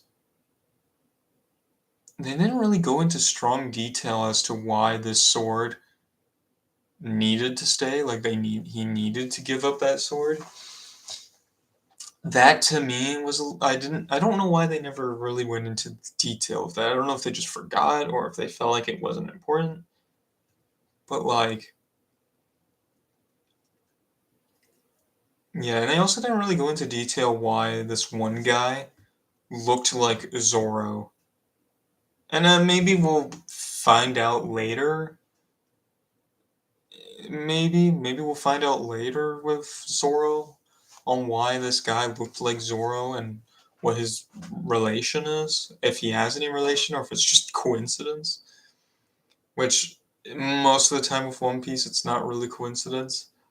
Usually everything has a meaning. So yeah, and even like at the end of Wano, just when they're trying to get a break, an admiral shows up. It's like, oh man, um, Yamato's backstory, amazing with Ace and all that. There's a lot to Wano to like. Wano really set the bar. I started watching One Piece because I saw clips of Wano, and I was like, I want to start One Piece. And I really thought I wasn't gonna like any of these arcs, and I thought I was like, oh man, One Piece only gets good at Wano, which is not true, but Wano does slap, and it lived up to the hype. So, yeah. And then number one, which is probably like the most common take, Marineford is my favorite arc. I think most people would agree and say that Wano is probably their favorite arc. I mean, not Wano, sorry, Marineford is their favorite arc. And I agree. Marineford, oh my god, it slaps. It it's hype because everybody is there. All the warlords, all the admirals, everybody. Whitebeard. Whitebeard is my favorite One Piece character of all time. Whitebeard is just this Giga Chad monster. This man fucks shits up and eats it too. Like, everything Whitebeard does is cool. And, Blackbeard comes in, steals Whitebeard's fruit, and now Blackbeard has two devil fruits. Whitebeard fucking up Akainu. Ace's death, obviously. Ace's death is, I still think, made me cry the hardest. That scene hit hard. Jinbei's the GOAT. Jinbei is the motherfucking GOAT. I love Jinbei. He's a good old teddy bear in my eyes. He's just so likable. Like, if you don't like Jinbei, there is something mentally wrong with you. Like, you are just not a happy person if you don't like Jinbei. Like, I'm gonna be harsh. I'm gonna say it. If you don't like Jinbei, you are just a sad person. I'm saying it right now. You are a sad human being if you don't like Jinbei or think he's not a good character. You are just wrong and need help. He is the GOAT. This is where like Luffy, it's like it shows like Luffy's still like, it's just like he's not strong in this. Like, he's strong, but like him facing against the admirals, where it's just like all three of the admirals and it's just him with the log. That scene slaps. Every episode of Marineford, something crazy happens. It's just hype, hype, hype, hype. Now, obviously, Marineford has a little bit of pacing issues, obviously. And I think if Marineford ever got remade, it would slap so hard with the crazy animation One Piece has today, with fixed up pacing. Marineford would be even better. But everything about Marineford is just a masterpiece. I love it. Oda has said that the next war arc that is, well, I don't think he said it would be a war arc, but he says there's an arc that he says will make Marineford feel like it's nothing, or feel like it's like just you haven't seen anything yet. Has me excited because there is definitely going to be another war arc. Like there has to be, like there's no way One Piece doesn't go without another war arc, and it will definitely be like the last war arc. Um, and if he says it will surpass Marineford, I believe it. I do think One Piece still has a chance to have an arc better than Marineford. And I'm already hearing people saying Elbaf is like going crazy in the manga. Like Elbaf is like number one. So yeah, I'm really excited. I don't have any doubts that the future arcs will be. I don't know when One Piece will end. Like One Piece could end in like another 10 years for all we know. Um, and maybe by then, if I even am still alive, still even doing streams. Like, I don't know if I'll still be doing streams, but once One Piece officially ends, maybe I'll make a video or a stream re-ranking all the One Piece arcs, and maybe see where the next future arcs kind of come in. Or maybe I'll just make a video talking about the end of One Piece and I won't just rank them all. We'll see what happens. So yeah. Yeah, that is my One Piece rankings. So, just to go over it, because it's been a 2-hour stream, if anyone forgot. Number 32, Long Ring Longland. 31, Syrup Village. Reverie, Whiskey Peak. Return to Sabaody, Orangetown, Reverse Mountain, Alabasta, Amazon Lily, Post-War, Logtown, Fishman Island, Little Garden, Skypiea, Arlong Park, Romance Dawn, Zoe, Jaya, Drum Island, Post Enies Lobby, Thriller Sabbaty, Punk Hazard, Barity, Dressrosa, Whole Cake, Egghead, Impel Down, Water 7, Enies Lobby, Wano, Running Forward. I love One Piece.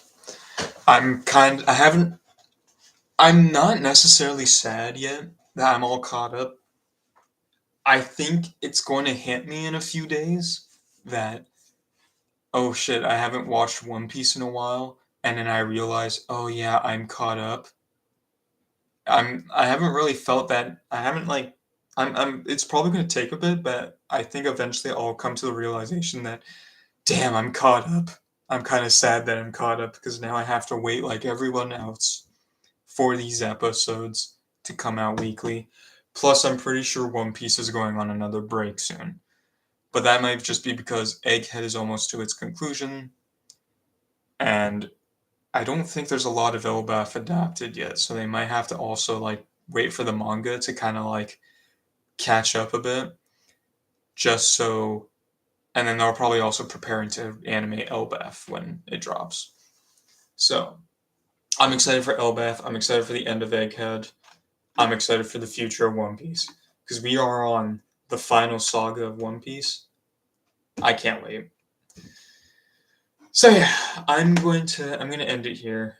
That was long. Love One Piece. Highly recommend watching One Piece. I legit think I never really think about this with a show, like because like my favorite animes before One Piece were like Death Note, ReZero, and all that. They were great shows, but they were never shows where I'm like, you have to watch it. Like you cannot live your life without watching it. One Piece, I feel like, is a show everyone needs to experience. Like everyone, you know. And the only thing you don't like it. My recommendation, I always say this: if you don't like One Piece after Arlong Park, like if you've watched One Piece and you finish the Arlong Park and you're still not liking it and you still don't like it, then One Piece is probably not for you. And even if you do end up liking the later stuff, like, or even just like either finish Arlong Park or finish just the East Blue Saga in general. If you don't like One Piece after that, which is like, it's about like 60 episodes, which is a lot, a lot. I know a lot of people do like the 1 to 2 episode rule. You can't really do that with One Piece. I'm sorry to say. If you're gonna give One Piece a shot, you have to at least commit. Like, I don't recommend watching 2 to 3 episodes of One Piece. You have to at least commit to the first, up to at least Arlong Park, or at least the entirety of East Blue. If you don't like One Piece, then yeah, it's not for you. Yeah. So, but if you do like One Piece, then yeah, keep watching it. Keep watching it because it only gets better from there. Um, so, yeah. Anyways, that's the end. I've been wanting to do this for a long time. I'm glad, and I can finally rest now that I'm all caught up. I will be doing some other tier list streams in the future. I know it's like the only streams I really do, but like I have fun doing them. I'm currently watching all the Ghibli movies, so I'll probably rank all the Ghibli movies soon. I plan to watch every Batman movie. You can probably see in the corner here, I have a Batman list all prepared and ready. I plan to watch every Batman movie and do a Batman tier list soon. So yeah. Anyways, that's it. Thanks for watching. Goodbye.